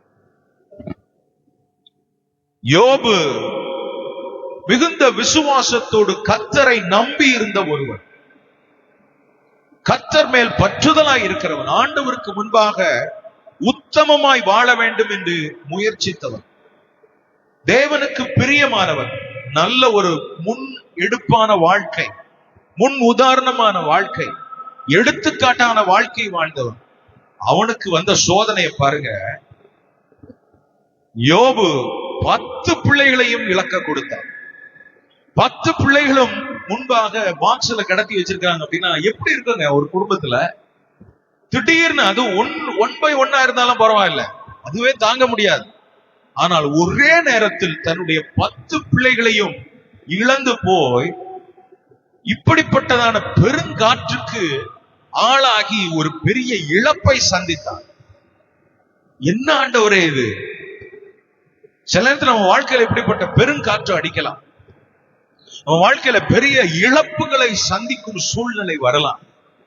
இந்த பெருங்காற்று இவனுக்கு அருமையாய் கண்ணே மணியே என்று சிறு பிள்ளையிலிருந்து பெற்றெடுத்து வளர்த்த பிள்ளைகள் ஒரே நேரத்தில் 10 பிள்ளைகளும் சடலங்களாக கிடத்தப்பட்டிருந்தால் இவன் உள்ளம் எப்படி வேதனையோடு இருந்திருக்கும். இவன் நினைத்திருப்பான், நான் உயிரோடு இருந்து அர்த்தமில்லை என்று. ஆனாலும் இந்த யோபுவை குறித்து வாசிக்கிறோம் 21வது வசனத்துல, கர்த்தர் கொடுத்தார், கர்த்தர் எடுத்தார், கர்த்தருடைய நாமத்துக்கு ஸ்தோத்திரம் என்று இந்த பெருங்காற்றின் மத்தியிலும் ஆண்டவரை துதித்த ஒரு கர்த்தருடைய பிள்ளை யோபு. ஆமென், ஹல்லேலூயா. அது மாத்திரம் இல்ல, 22வது வசனத்திலே பார்க்கிறோம், இவை எல்லாவற்றிலும் யோபு தேவனை பற்றி குறை சொல்லவே கிடையாது. ஆமென். ஒரு ஆமென் சத்தமா சொல்லலாம். ஹல்லேலூயா. ஆமென்னு சொன்னா கர்த்தர் அந்த மனப்பக்குவத்தை தேவன் நமக்கும் தருவாராக. ஹல்லேலூயா. அது மாத்திரம் இல்ல, 2வது அதிகாரம் 8வது வசனத்திலே பார்க்கிறோம், அவன் ஒரு ஓட்டை எடுத்து தன்னை சுரண்டி கொண்டு சாம்பலில் உட்கார்ந்து இருக்கிறான். அவன் மனைவி வந்து கேட்கிறா, நீர் இன்னும் உம்முடைய உத்தமத்தில் உறுதியாய் நிற்கிறீரோ, தேவனை தூஷித்து ஜீவனை உடையா அப்படின்னு சொன்ன உடனே 10வது வசனத்திலே சொல்ற, அதுக்கு அவன், நீ பைத்தியக்காரி பேசுகிறது போல பேசுகிறாய், தேவன் கையில நன்மையை பெற்ற நாம் தீமையை பெற வேண்டாமோ என்று சொல்லி இவைகள் எல்லாவற்றும் யோபு தன் உதடுகளினால் பாவம் செய்யவில்லை. ஹல்லேலூயா. பாருங்க, இந்த பெருங்காற்றின் மத்தியிலும் ஆண்டவர் நம்மிடத்தில் எதிர்பார்க்கிற ஒரு விஷயம் என்னவென்றால், தேவனை பற்றிய நல்ல புரிந்து கொள்ளுதல் இருந்தால் மாத்திரமே அவருக்கு முன்பாக நன்றாய் நடந்து கொள்ள முடியும். ஹல்லேலூயா. கர்த்தர் தன்னை கைவிடவில்லை என்கிற ஆழமான நம்பிக்கை யோபுவுக்கு இருந்தது. ஆமென், ஹல்லேலூயா. பெருங்காற்றிலும் ஆண்டவர் இந்த நேரத்தில் நம்மை பார்த்து, சபையை பார்த்து சொல்லுகிற ஒரு காரியம் என்னவென்றால், பெருங்காற்றிலும் கர்த்தர் நம்மை கைவிடவில்லை. ஹல்லேலூயா. ஆமென். அவர் நம்முடைய கரத்தை பிடித்திருக்கிற ஆண்டவர். ஹல்லேலூயா. காற்று என்ன, கண்ணுக்கு தெரியாத ஒரு சக்தி. காற்று என்பது, அது காற்று இதமா இருந்தால் அதை நாம் என்ஜாய் பண்ணுகிறோம். ஆனால் அந்த காற்று நமக்கு விரோதமாய் வீரியத்தோடு வீசும்போது அந்த காற்று நம்மை கொண்டு போய் விடக்கூடாது என்பதற்காக அவர் நம் கரத்தை இறுக்கமாய் பற்றி கொண்டிருக்கிறார். ஹல்லேலூயா. நாமும் அவர் கரத்தை வேறு வழி இல்லாமல், ஆண்டவரே நீர் இல்லாமல் எங்களால் ஒன்றும் செய்ய முடியாது என்று சொல்லி அவரை இறுக்கமாய் பற்றி கொண்டு அந்த காற்று நம்மை கொண்டு போக விடாமல் கர்த்தர் நம்மை பாதுகாக்கிறார். நாமும் கர்த்தருக்குள் நம்மை ஸ்திரப்படுத்திக் கொள்கிறோம். ஹல்லேலூயா. இந்த பெருங்காற்றின் அனுபவத்தின் மத்தியில் தேவன் நம்மிலே பார்க்க வேண்டிய ஒன்று, நம்மில் எதிர்பார்க்கிற ஒன்று, தேவனை பற்றின புரிந்து கொள்ளுதல் எப்படிப்பட்டது என்பதை நமக்கு வரும் போராட்டத்தின் மூலம் கர்த்தர் அறிய விரும்புகிறார். ஹல்லேலூயா.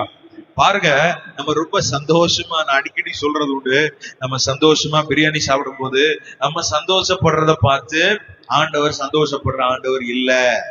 மாறா, இப்படிப்பட்டதான ஒரு காற்றின் அனுபவம், இப்படிப்பட்டதான ஒரு நெருப்பின் அனுபவத்தின் வழியாய் கர்த்தர் நம்மை அனுப்பி நாம் யார் என்பதை பார்த்து களி கூறுகிற ஆண்டவர். ஹல்லேலூயா. கவனிச்சா நல்ல உற்சாகமா அல்லேலூயா சொல்லுங்க. இங்க வந்து கொட்டாய் விட்டுக்கிட்டு இருக்க கூடாது. ஆமே, நல்ல உற்சாகமா இருக்கணும். தூங்கி எந்திரிச்சு பெட்ல உட்கார்ந்து இருக்க மாதிரி, அடுத்து நான் பல்லு வளர்க்க போறேன் அப்படின்னு மாதிரி உட்கார்ந்து இருக்க கூடாது. ஆமென். உற்சாகமாய் தேவ சமூகத்துல இருக்க கர்த்தர் உதவி செய்வாராக. உங்களுக்கு சோர்வு வந்தது அப்படின்னு சொன்னா நம்ம அனுமதிக்காம நமக்குள்ள சோர்வு வராது. ஹல்லேலூயா. ஆமென். சோர்வு என்கிற வியாதியை உள்ள வரக்கூடாது, உள்ள வர விடக்கூடாது. அசதி என்கிற வியாதியை உள்ள வர விட்டுற கூடாது. ஆமென். முதல்ல கர்த்தர் நம்மை பெருங்காற்றின் அனுபவத்துல தேவன் நம்மகிட்ட எதிர்பார்க்கிறது, புரிந்து கொள்ளுதல் எப்படி இருக்குது. காற்று அடிக்காம இருக்குமா? அடிக்கத்தான் செய்யும். அதுல பெருங்காற்று அடிக்காம இருக்குமா? அடிக்கத்தான் செய்யும். பிரச்சனை வராம இருக்குமா? வரத்தான் செய்யும். நஷ்டம் வராம இருக்குமா? கஷ்டம் வராம இருக்குமா? சங்கடம் வராம இருக்குமா? யாராவது விரோதமா பேசாம இருப்பாங்களா? எல்லாம் நடக்கத்தான் செய்யும். ஆனால் இது மத்தியிலும் ஆண்டவர் தம்முடைய பிள்ளையினிடத்தில் எதிர்பார்க்கிற ஒன்று, நீ ஆண்டவரை எந்த அளவுக்கு புரிந்திருக்கிறாய் என்பது. அல்லேலூயா. யோபுவுக்கு இருந்த புரிந்து கொள்ளுதல் என்னவென்றால், நன்மை, நல்ல எதமான காத்து அடிக்கும் போது, ஏசி காத்து அடிக்கும் போது என்ஜாய் பண்ணியா? நல்லா சூப்பரா ஊன்னு என்ஜாய் பண்ணியா? இப்ப அந்த காத்து வேகமா அடிக்கும் போது ஏன் உன்னால என்ன செய்ய முடியல? பொறுமையா இருக்க முடியல? எதமா அடிக்கும் போது நீ நல்லா என்ஜாய் பண்ணல. அதுக்கு தான் சொல்றாரு, தேவனிடத்தில் நன்மையை பெற்ற நாம் தீமையை பெற வேண்டாமோ? கண்களுக்கு முடியாதது, பார்க்க முடியாதுதான் காற்று. ஆனால் இந்த பிள்ளையை உட்கார வைங்க. கண்கள் பார்க்க முடியாதது காற்று. ஆனால் அந்த காற்று வேகமாய் அடிக்கும் போது அந்த காற்றை அனுப்பின ஆண்டவரை புரிந்து கொள்ள கர்த்தர் நம்ம கிட்ட எதிர்பார்க்கிறார். ஆமென். ஹல்லேலூயா. ஆமென். ஹல்லேலூயா. நம்ம நிறைய பேர் எதை புரிய நினைப்போம் தெரியுமா? காற்ற புரிய நினைப்போம். காத்து ஏன் இவ்வளவு வேகமா வீசுது? அப்ப ஜன்னலை மூடுங்க. காத்து ஏன் இவ்வளவு வேகமா வீசுது? ஒருவேளை மழை வரப்போகுதோ? இப்படிதான். நோ, காற்றுக்கு பின்பாக இருக்கிற கர்த்தரை புரிந்து கொள்ள வேண்டும். யோபு அந்த பெருங்காற்றுக்கு பின்பாக இருக்கிற கர்த்தரை அவன் புரிந்து கொண்டபடினால், கர்த்தரை புரிந்த ஒருவன் ஆண்டவரை முறுமுறுக்காமல் அவன் கர்த்தரை உயர்த்தி பேசுகிறதை பார்க்கிறோம். ஹல்லேலூயா. என்ன சூழ்நிலை வந்தாலும் சரி, ஆண்டவரை உயர்த்தி பேசுறத விட்டுறக்கூடாது. ஹல்லேலூயா. ஆமென், ஆமென். கர்த்தர் அந்த நல்ல புரிந்து கொள்ளுதலை தேவன் நமக்கு தருவாராக. ஒரு உறவு இருக்கிறது, ஒரு புருஷன் மனைவி இருக்கிறாங்க அப்படின்னு சொன்னா, புருஷனை சில பேர் விட்டே கொடுக்க மாட்டாங்க. அந்த ஆள் குடிச்சிட்டு வந்து அடிச்சு வெளுக்கிற ஆளா இருப்பான். ஆனா அந்த ஆளை என்ன செய்ய மாட்டாங்க? விட்டே கொடுக்க மாட்டாங்க. காரணம் என்ன? உறவு. ஆமென். ஹல்லேலூயா. ஹல்லேலூயா. ஒரு ஆளோட நல்ல உறவு இருக்குன்னா அந்த ஆளை விட்டே கொடுக்க கூடாது. ஆமென். ஆண்டவரோட நல்ல உறவு இருக்கு இல்லையா? ஆண்டவர் மேல நல்ல ஒரு அபிப்பிராயம் நமக்கு உள்ள இருக்கு இல்லையா? அப்ப ஆண்டவர் நம்ம கிட்ட எதிர்பார்க்கிறது என்ன? நீ விட்டு கொடுக்காத கர்த்தருடைய பிள்ளையா இருக்கணும்ன்றத கர்த்தர் நம்ம கிட்ட எதிர்பார்க்கிறார். அவர் நமக்கு தீமை செய்து நாம் அவரை விட்டு கொடுக்கிறது அல்ல. அவர் நமக்கு எல்லாவற்றையும் நன்மைக்காகவே செய்யும் போது அவரை நாம் விட்டு கொடுக்கவே கூடாது. அவர் மேல் இருக்கிற நல்ல புரிந்து கொள்ளுதல், ஆண்டவரே உம்மை எப்பொழுதும் நல்லவராய் பார்க்க எனக்கு கிருபை தாரும். யோபு கர்த்தரை நல்லவராய் கண்டான். ஹல்லேலூயா. ஆமென். அந்த நல்ல புரிந்து கொள்ளுதலினால் தேவன் நம் உள்ளத்தை நிரப்புவாராக. ஆமென். ஹல்லேலூயா. பெருங்காற்றின் அனுபவம். இன்னொரு காற்று அடித்தது. மத்தேயு எழுதின சுவிசேஷம் 14வது அதிகாரம் 22வது வசனத்தில், அங்கும் இயேசு சீஷர்களை அக்கறைக்கு போகும்படி துரிதப்படுத்தினார். மத்தேயு எழுதின சுவிசேஷம் 14.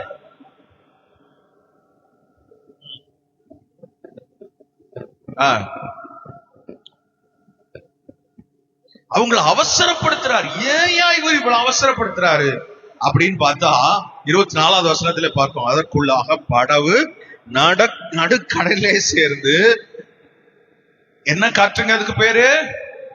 எல்லாம் சத்தமா சொல்லுங்க. முதல் காற்றுக்கு பேர் என்ன? பெருங்காற்று. இப்ப எதிர்காற்றா இருந்தபடினால் அலைகளினால் அலைவுபட்டது. சரி, பிள்ளைங்க கஷ்டப்படுறாங்க, ராத்திரியில வந்து இப்படி போராடிட்டு இருக்கிறாங்க, நடுக்கடல்ல தத்தளிக்கிறாங்க, அடுத்து அவங்களால முன்னேற முடியல அப்படின்ற ஒரு சூழ்நிலை வந்த உடனே இயேசு இதை அறிந்து என்ன செய்கிறார்? இயேசு 25வது வசனத்தை வாசிக்குமா? 4ஆம் ஜாமத்திலே இயேசு கடலின் மேல் நடந்து அவர்களிடத்துக்கு வந்தார். ஹல்லேலூயா. சந்தோஷமா சத்தமா ஒரு அல்லேலூயா சொல்லும்படி கேட்கிறேன். உங்க வாழ்க்கையில ஒருவேளை எதிர்காற்று வீசலாம், உங்க வேகத்தை குறைக்கிற எதிர்காற்றா இருக்கலாம்.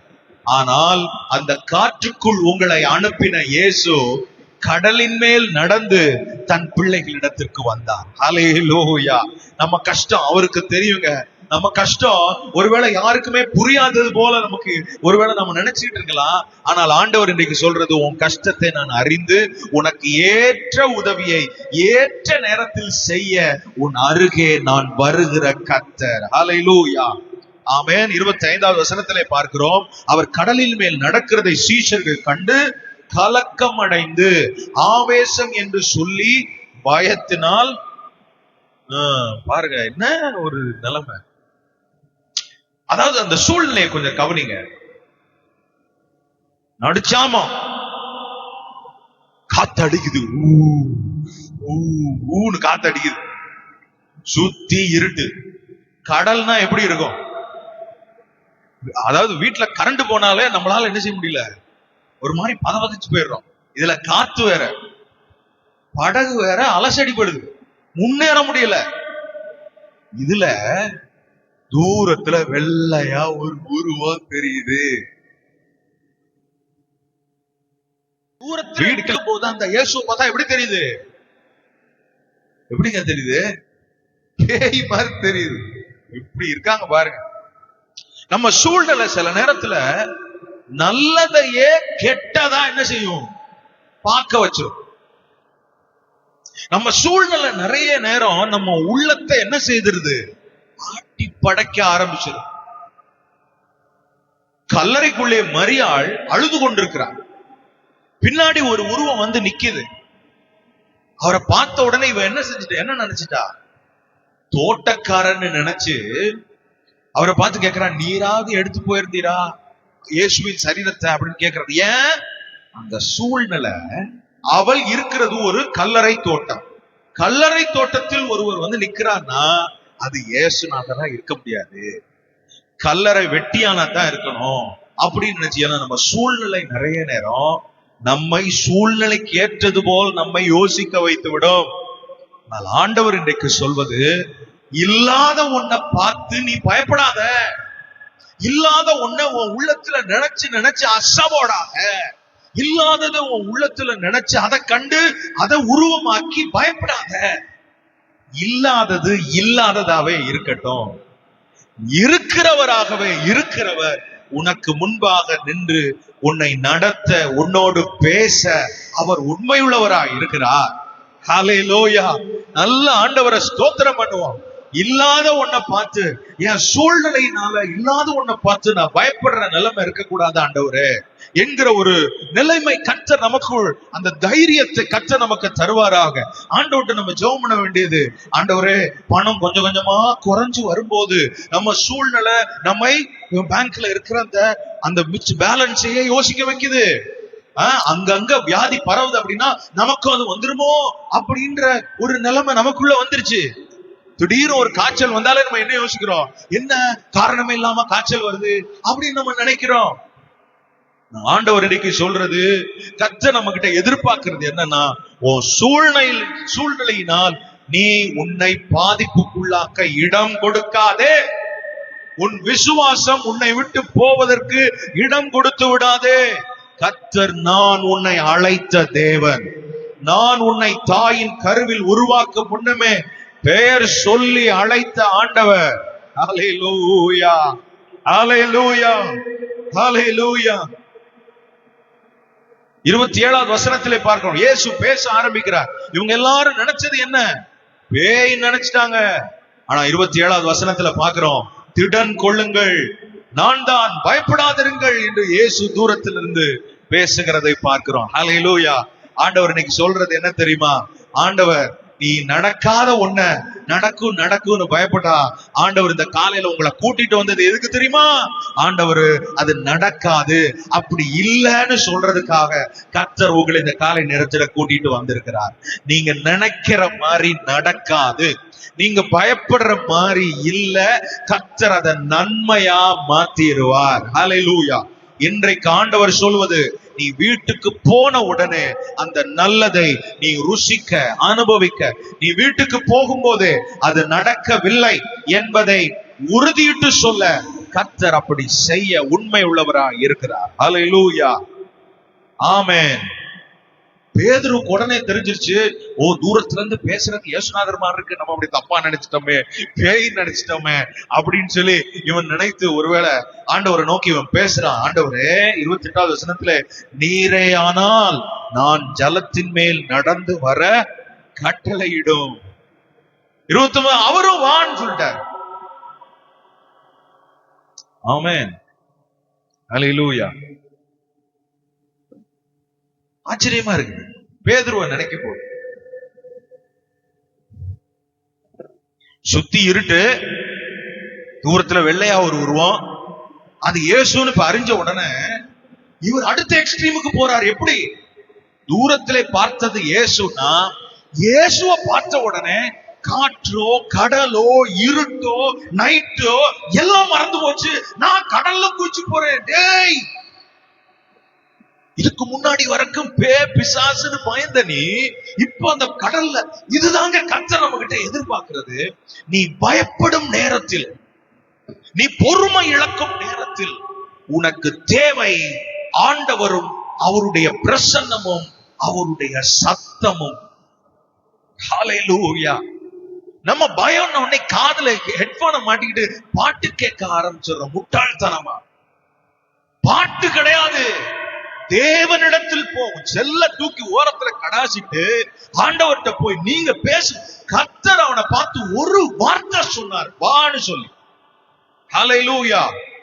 ஆண்டவர் நம்மகிட்ட பொதுவாகவும் பேசுவார். பிள்ளைகளே திடன் கொள்ளுங்கள், பயப்படாதீர்கள். ஆண்டவர் பொதுவாகவும் பேசுவார். எப்படி? இப்படி சர்ச்சில் வச்சு. ஆனா பேதுரு உடனே என்ன செய்யறான்? ஆண்டவரே நீரே. ஆனால் அவன் பர்சனலைஸ் பண்ணி திரும்பவும் ஆண்டவரோடு பேசுறத பாக்குறோம். சர்ச்சில் பேசுறது மாத்திரம் முக்கியம் இல்ல. நீங்க வீட்டுல போய் திரும்பவும் இந்த வேத பகுதியை தியானிச்சு, ஆண்டவரே நீங்க பர்சனலா எனக்கு கொடுக்கிறது என்னப்பா அப்படின்னு கேட்டா, கர்த்தர் உங்களுக்குன்னு ஒரு விசேஷித்த அனுபவத்தை கர்த்தர் வைத்திருக்கிறார். ஹல்லேலூயா. அது என்ன? எந்த கடல் உங்களை மிரட்டி கொண்டிருக்கிறதோ, எந்த கடல் உங்களை மூழ்கடிக்க பார்க்கிறதோ, அதே கடலின் மேல் நடக்கிற ஒரு அனுபவத்தை கர்த்தர் தம்முடைய பிள்ளைக்கென்று தேவன் வைத்திருக்கிறார். ஹல்லேலூயா, ஹல்லேலூயா. ஆண்டவர் இந்த வசனத்தை கர்த்தர் நமக்கு அனுபவமாக்குவாராக. பேதுருவை கேட்டா சொல்வான், ஏன்பா இந்த எதிர்காற்று, ஏன் இப்படிப்பட்ட ஒரு எதிர்காற்று எனக்கு வந்தது அப்படின்னு கேட்டா, ஆண்டவர் சொல்வாரு, இயேசு செய்ததை நீயும் செய்வதற்காக இந்த எதிர்காற்றை கர்த்தர் உனக்கு அனுப்பி இருக்கிறார். ஹல்லேலூயா. நமக்கு காற்று, பெருங்காற்று, எதிர்காற்று அப்படின்னு சொன்னா நம்ம உடனே ஐயோ பாஸ்டர் எனக்காக ஜெபம் பண்ணுங்க, பிரதர் எனக்காக ஜெபம் பண்ணுங்க, சிஸ்டர் எனக்காக ஜெபம் பண்ணுங்கன்னு டெக்ஸ்ட் மெசேஜ் அனுப்பிட்டு இருக்கிறோம். ஆனால் இந்த ரெண்டு காற்றின் அனுபவத்தில் ஒன்றை நாம் கவனித்தால், பெருங்காற்றின் அனுபவம் ஆண்டவரை புரிந்து கொள்ள வைத்தது. இந்த எதிர்காற்றின் அனுபவம் இயேசு செய்ததை நாமும் செய்வதற்கு உதவி செய்தது. ஹல்லேலூயா. ஆண்டவர் நிறைய நேரத்துல பாருங்களேன், இந்த மாதிரியான சவால் நேரத்துலதான் கர்த்தர் நம்மளை சாதிக்க வைப்பார். ஆமென். சவால் வர்றத பார்த்து நீங்க சோர்ந்து போயிடாதீங்க. இந்த சவாலை சமாளிக்கிறதுக்கு இல்லைங்க, இந்த சவால்ல நம்ம சாதிக்கிறதுக்காக கர்த்தர் இந்த சவாலை தேவன் பயன்படுத்துகிற ஆண்டவர். ஹல்லேலூயா. கழுக குறித்து நாம் கேள்விப்பட்டிருக்கிறோம். கழுகினுடைய முக்கியமான ஒரு குணம் என்ன தெரியுமா? கழுகுக்கு புயல்னா ரொம்ப பிடிக்கும். எப்படி? நமக்கு புயல்னா மத்த சிக்கனு, புறா, இந்த மாதிரியான பறவைகள் என்ன செய்யும்? காத்து வேகமா அடிக்கும் போது இது உள்ள போய் ஒளிஞ்சுக்கும், கூண்டுக்குள்ள போய் ஒளிஞ்சுக்கும். ஆனா இந்த கழுகு என்ன செய்யுமா? இந்த கழுகு புயல் நேரத்தில் இதுவும் அந்த புயலோடு சேர்ந்து உயர்ந்து சுற்றி பறக்க ஆரம்பிப்போம். ஏன்? இந்த கழுகு உயர பறக்கும் போது, உயர பறக்க பறக்க இந்த காற்றின் வேகத்தில் போகும்போது உயர்ந்து போய் இந்த புயல் அளவுக்கு உயர்ந்து போய் அங்கிருந்து செட்டையே அடிக்காமல் அப்படியே, ஏன்னா இந்த புயல்ல அது ஒரு பலனை பெற்றுக் கொள்ளுகிறது. பலனை பெற்றுக்கொண்டு அதற்கு பின்பாக அது செட்டை அடிக்காமலே பறந்து பறந்து கிளைட் பண்ணுவதை என்ன செய்ய முடியும்? பார்க்க முடியும். ஆண்டவர் நம்மகிட்ட சொல்றது என்னன்னா, புயல் நேரத்தில் தான், எதிர்காற்று பெருங்காற்றின் நேரத்தில் தான் நீ தெய்வத்தினுடைய பலனை நீ அனுபவிக்க முடியும். கர்த்தருடைய பலன் என்ன என்பதை பரவசப்படும் நேரத்தில் அல்ல, நீ அறியாத ஒரு புயல் உன் வாழ்க்கையில் வீசிக்கொண்டிருக்கிறது அல்லவா, நீ அறியாத, பார்க்க முடியாத, என்னவென்றே புலப்படாத ஒரு காற்று உன் வாழ்க்கையில் வீசிக்கொண்டிருக்கிறது அல்லவா, அந்த நேரத்தில் தான் தெய்வத்தினுடைய வெளிப்பாட்டையும் பலனையும் நாம் பெற்றுக்கொள்ள முடியும். ஹல்லேலூயா. இன்னையிலிருந்து ஒரு தீர்மானம் எடுக்கணும். ஆண்டவரே, எனக்கு அந்த குறிப்பிட்ட தலைவலி வரும்போது, எனக்கு அந்த குறிப்பிட்ட போராட்டம் வரும்போது, என் மனசுல எண்ணங்களால பாதிக்கப்பட்டு நான் ஓரமா காதுல ஒரு ஹெட்போனை மாட்டிக்கிட்டு படுத்துறேன். ஆண்டவரே, இனி நான் அப்படி படுக்க போகிறதல்ல. அப்படிப்பட்ட போராட்டமும் ஆண்டவரை அலசடிப்படும் போதும், அப்படிப்பட்ட நிலைமை வரும்போதெல்லாம் இனி கர்த்தரில் நான் பலன் கொள்ள தேவனை நான் தேடுவேன். கர்த்தாவே. ஹல்லேலூயா. ஆமென். தண்ணீரின் மேல் நடந்த இயேசுவை போல பேதுருவும் தண்ணீரின் மேல் நடந்தான். என்னங்க அது? தண்ணீர்ல நடக்கிறது சும்மாவா? இயேசுலாம் அங்க இருந்து கூப்பிட்டாருன்னு உடனே அந்த தண்ணிய பார்த்தாலே நமக்கு கொலை நடுங்கும். அதுவும் காற்று அடிக்கிற தண்ணீர். ஆனால் பக்கத்திலே போக முடியாது. படகுல இருந்தவனுக்கு கடலின் மேல் நடக்க வேண்டும் என்கிற ஒரு கிரிப் வந்து விட்டது என்றால், இன்றைக்கும் பேதுரு சேவித்த அதே இயேசுவை தான் நாமும் சேவிக்கிறோம். நம்மையும் தண்ணீரின் மேல் எந்த பிரச்சனை உங்களை மூழ்கடிக்க பார்க்குதோ அந்த பிரச்சனையின் மேல் நடந்து போக கர்த்தர் நம்மை பலப்படுத்துவாராக. கர்த்தருடைய பலன் நம்மிலே நிறைந்து காணப்படுவதாக. ஆண்டவர் தம்முடைய பலத்தினால் நம்மை தொடர்ந்து நடக்க வைப்பாராக. ஆமென். ஹல்லேலூயா. பெருங்காற்று, எதிர்காற்று. இப்ப முதலாவது தியானித்தோமே சுழல் காற்று. இயேசு அக்கறைக்கு போவோம் வாருங்கள் என்று இயேசு அந்த படகிலே பிரயாணம் பண்ணி கொண்டிருக்கிறாரே, அந்த காற்றை குறித்து நாம் இப்பொழுது தியானிக்கலாம். சுழல் காற்று. எப்படி இந்த சுழல் காற்றுனா சுத்தி சுத்தி அடிக்கிற காற்று. எப்படி சுத்தி சுத்தி ஒரு இடத்திலேயே சுத்த விடுற காத்து. நமக்கு வச்சிருக்கிற சேருமிடம் இன்று எங்க இருக்கிறது? எதிரே. அக்கறை என்பது அங்கே. ஆனா அங்க அடிக்கிற காத்த பார்த்தா நம்ம இக்கரைப்படுவோமா என்பதும் மைண்ட்ல இல்லை. நடுக்கடலிலேயே சுற்றி சுற்றி வர வேண்டியதுதான் என்கிற ஒரு மனநிலையில் ஒருவேளை நாம் இருந்து கொண்டிருக்கலாம். நமக்கு அக்கறை சேர்வது என்பது மறந்தே போயிருக்கலாம். ஆனால் கர்த்தர் இன்றைக்கு சொல்வது, அக்கறை கவனம் மாறி அலைகளின் மேல் தங்கள் கவனம் போய், அலைகள் ஒரு பக்கம் மோதி அடித்துக் கொண்டிருக்க, படகு ஒரு பக்கம் நிரம்ப ஆரம்பித்து விட்டது. சரி, ஒருவேளை காத்து, அதுல அந்த காற்றினால் பாதிக்கப்பட்ட கடல், அந்த கடல்ல இருந்து உள்ள தண்ணி வருது அப்படின்னு சொன்னா, இது ஒன்னொன்னை பார்க்கும் போது இந்த பிரச்சனையினுடைய கொடூரம் இவ்வளவு அதிகமா இருக்கிறதே என்று யோசிக்க, ஒரு பெரிய ஒரு பேரழிவு என் படகை இப்பொழுது தாக்கி கொண்டிருக்கிறதே என்று பயங்கரமான ஒரு வேதனையில் இவர்கள் எல்லாரும் மூழ்கடிக்கப்பட்டிருக்கிறதை பார்க்கிறோம். இப்ப என்னன்னா, பிரச்சனையினுடைய தீவிரம், படகுக்குள் தண்ணீர் வர ஆரம்பித்து விட்டது. படகு கொஞ்சம் கொஞ்சமாக வெயிட் கெயின் பண்ணி கொண்டிருக்கிறது. வெயிட் ஏறிட்டு இருக்குது. படகுக்குள்ள மனுஷங்க தான் இருக்கணும். இப்போ வெளியில இருக்கிற தண்ணி உள்ள வந்தா என்ன ஆகும்?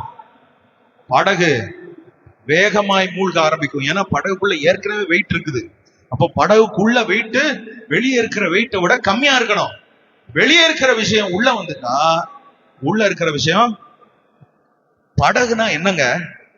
படகுனா அது மிதக்கணும்.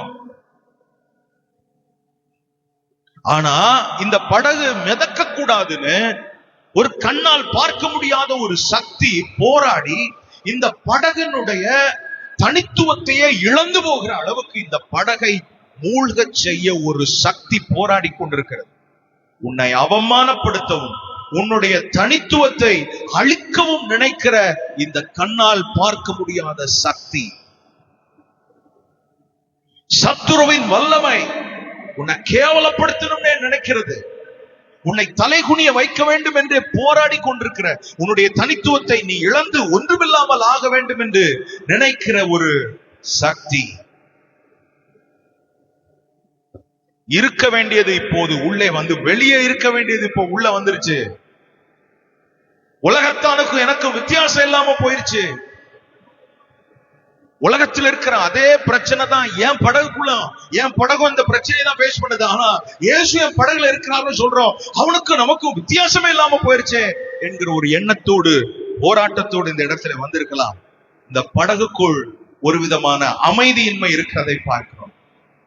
ஆனால் இன்றைக்கு நான் ஒரு நற்செய்தியை, நம்ம எல்லாருக்கும் தெரிந்த ஒரு செய்தியை சொல்லுகிறேன். என்னவென்றால், படகு எத்தனை அலை மோதினாலும், படகு நிரம்பத்தக்கதாக அலைகள் அதன் மேல் மோதி ஒருவேளை படகு மூழ்கி போகும் தருவாயில் இருந்தாலும், ஆண்டவர் நமக்கு ஞாபகப்படுத்துகிற ஒன்று, அந்த படகிலே இயேசு இருக்கிறார். ஹல்லேலூயா, ஆமென். எத்தனை பேர் உற்சாகமா கவனிச்சா நீங்க கர்த்தரை துதிக்காம இருக்க முடியாது. ஆமென். எத்தனை போராட்டம் வேணாலும் வரட்டும், உங்க தனித்துவத்தை நீங்க இழந்து போகிற அளவுக்கு, எந்த அளவுக்கு போராட்டம் வந்தாலும் சரி, கர்த்தர் நமக்கு இன்றைக்கு ஞாபகப்படுத்துற ஒன்று, ஓம் படகுல நான் இருக்கிறேன்றத மறந்துடாத. ஹல்லேலூயா. நீர் எங்கள் படகில் உண்டு ஆண்டவரே, நீர் எங்கள் படகில் இருக்கிறீர் ஆண்டவரே. ஹல்லேலூயா. தண்ணீர் இருந்தால் என்ன, நீர் எங்களோடு இருக்கிறீர். ஹல்லேலூயா, ஆமென். 38வது வசனத்தை வாசிக்கும்படி கேட்கிறேன்.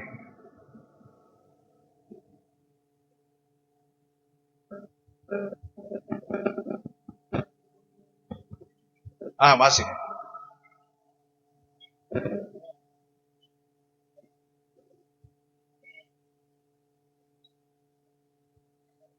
பாருங்க, அவர்கள் அவரை எழுப்பி, ஒரு பக்கம் காற்று, கவனிங்க, ஒரு பக்கம் காத்து, மற்றொரு பக்கம் இயேசு. இது எப்படி சொல்லலாம்? ஒரு பக்கம் மனுஷீகம், இன்னொரு பக்கம் தெய்வீகம். மனுஷீகம் காற்று இது எல்லாவற்றையும் பார்த்து கொண்டிருக்கிறது. தெய்வீகம் அமைதியா இருக்கிறது. என்ன போராட்டம் வந்தாலும் அவர் பாட்டுக்கு இருக்கிறார், சும்மா இன்னும் தூங்கிட்டு இருக்கிறாரு. தூங்குனா என்ன செய்வோம் நம்ம? ஒரு கேரே இல்லப்பா, ஒரு கவனமே இல்ல, அக்கறைக்கு போவோம்னு விட்டு அக்கறை எல்லாம் தூங்கிட்டு இருக்கிறார், அப்படிதான் சொல்லுவோம். ஒரு கேரே இல்ல, அவர் பாட்டுக்கு அமைதியா இருப்பார். ஆண்டவர் மாதிரி நம்மள என்ன சொல்ல, ஒரு வார்த்தை ஞாபகம் வருது, ஆனா ஆன்லைன்ல எல்லாம் போயிட்டு இருக்கிறதுனால விட்டுறேன். நமக்கு அப்படியே வெறுப்பாய் போயிடும். ஆனா அவர் அமைதியா இருக்கிறது பாருங்க, எதுக்கு தெரியுமா? ஏன் நிறைய நேரத்துல நம்ம வாழ்க்கையில அமைதியா இருக்கிறாரா? அவர் பேசினா அவர் செஞ்சு ஆகணும். அதுக்குதான் அவர் நீட்டா பேசுவார். நம்மளுக்கு தெரியுமா, நிறைய பேசுவோம், ஒண்ணுமே செய்ய மாட்டோம். அவர் எப்படின்னா லிமிட்டா பேசுவார்,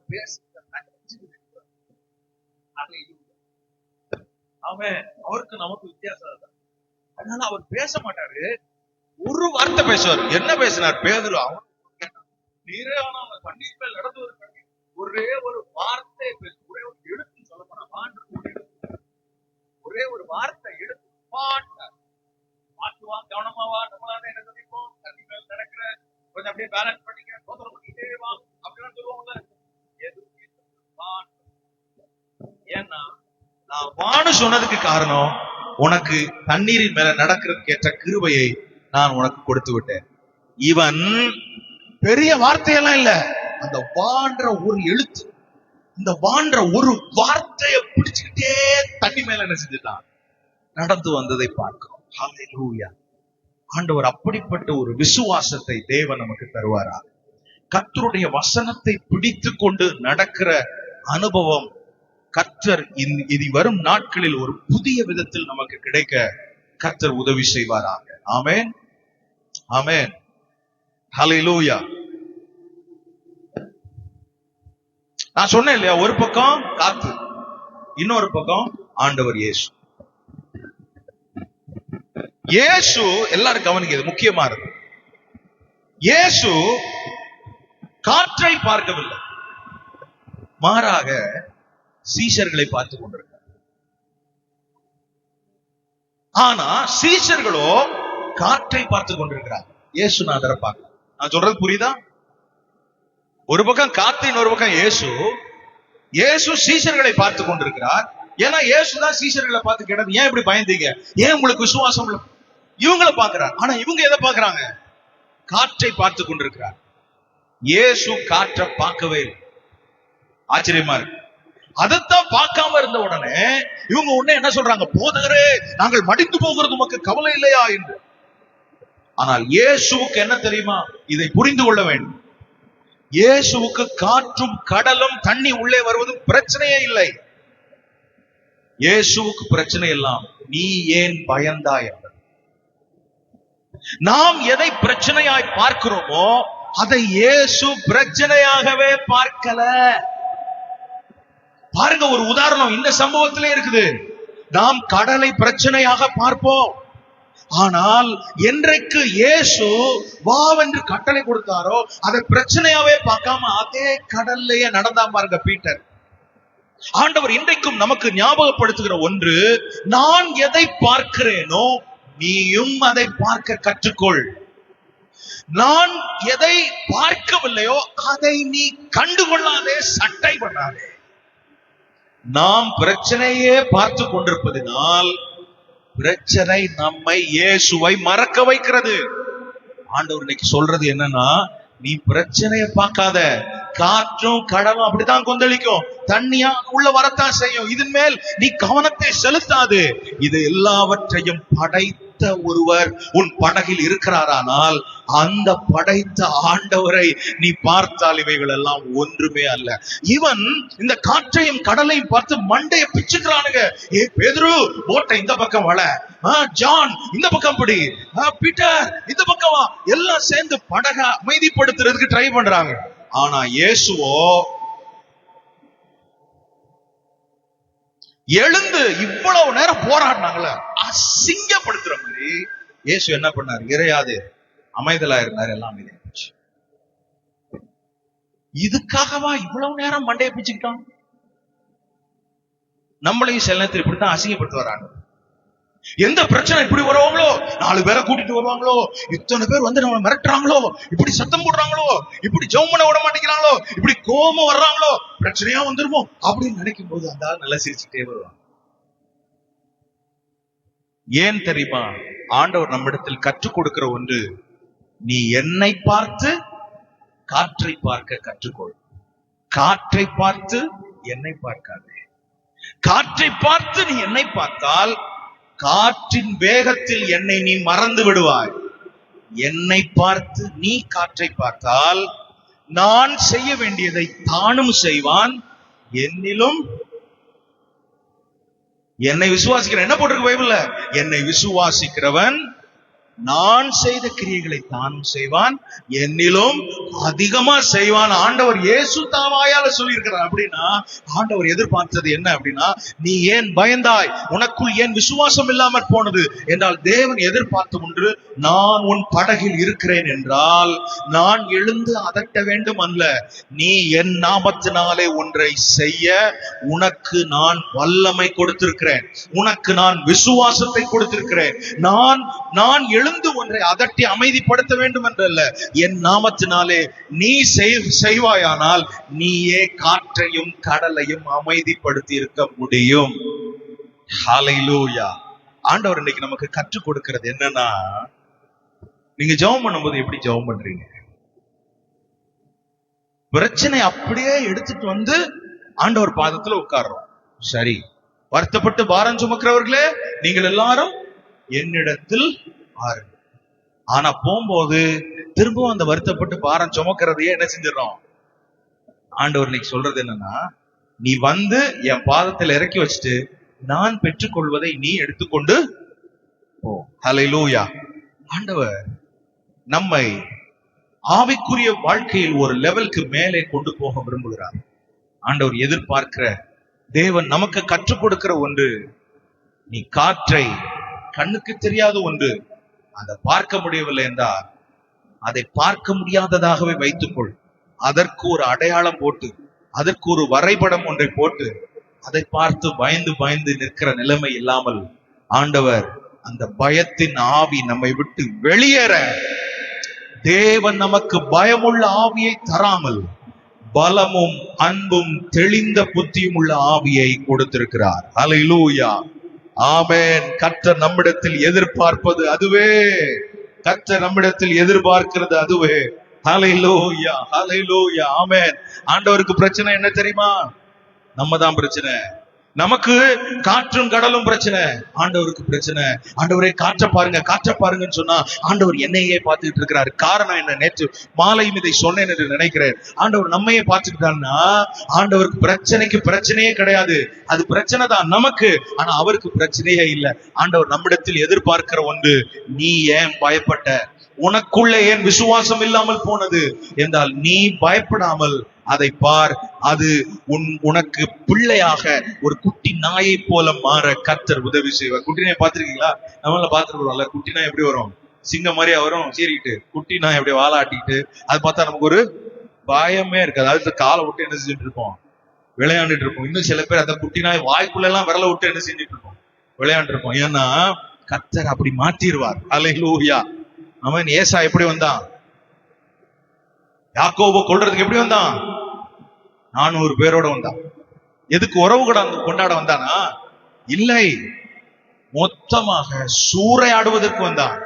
ஆனால் அதே ஏசாவை கர்த்தர் கிரியை செய்து அவனை ஒரு கர்ச்சிக்கிற சிங்கம் போல வந்தவனை வாலை ஆட்டி கொண்டு வருகிற ஒரு குட்டி நாயை போல கர்த்தர் மாட்டி விட்டார்.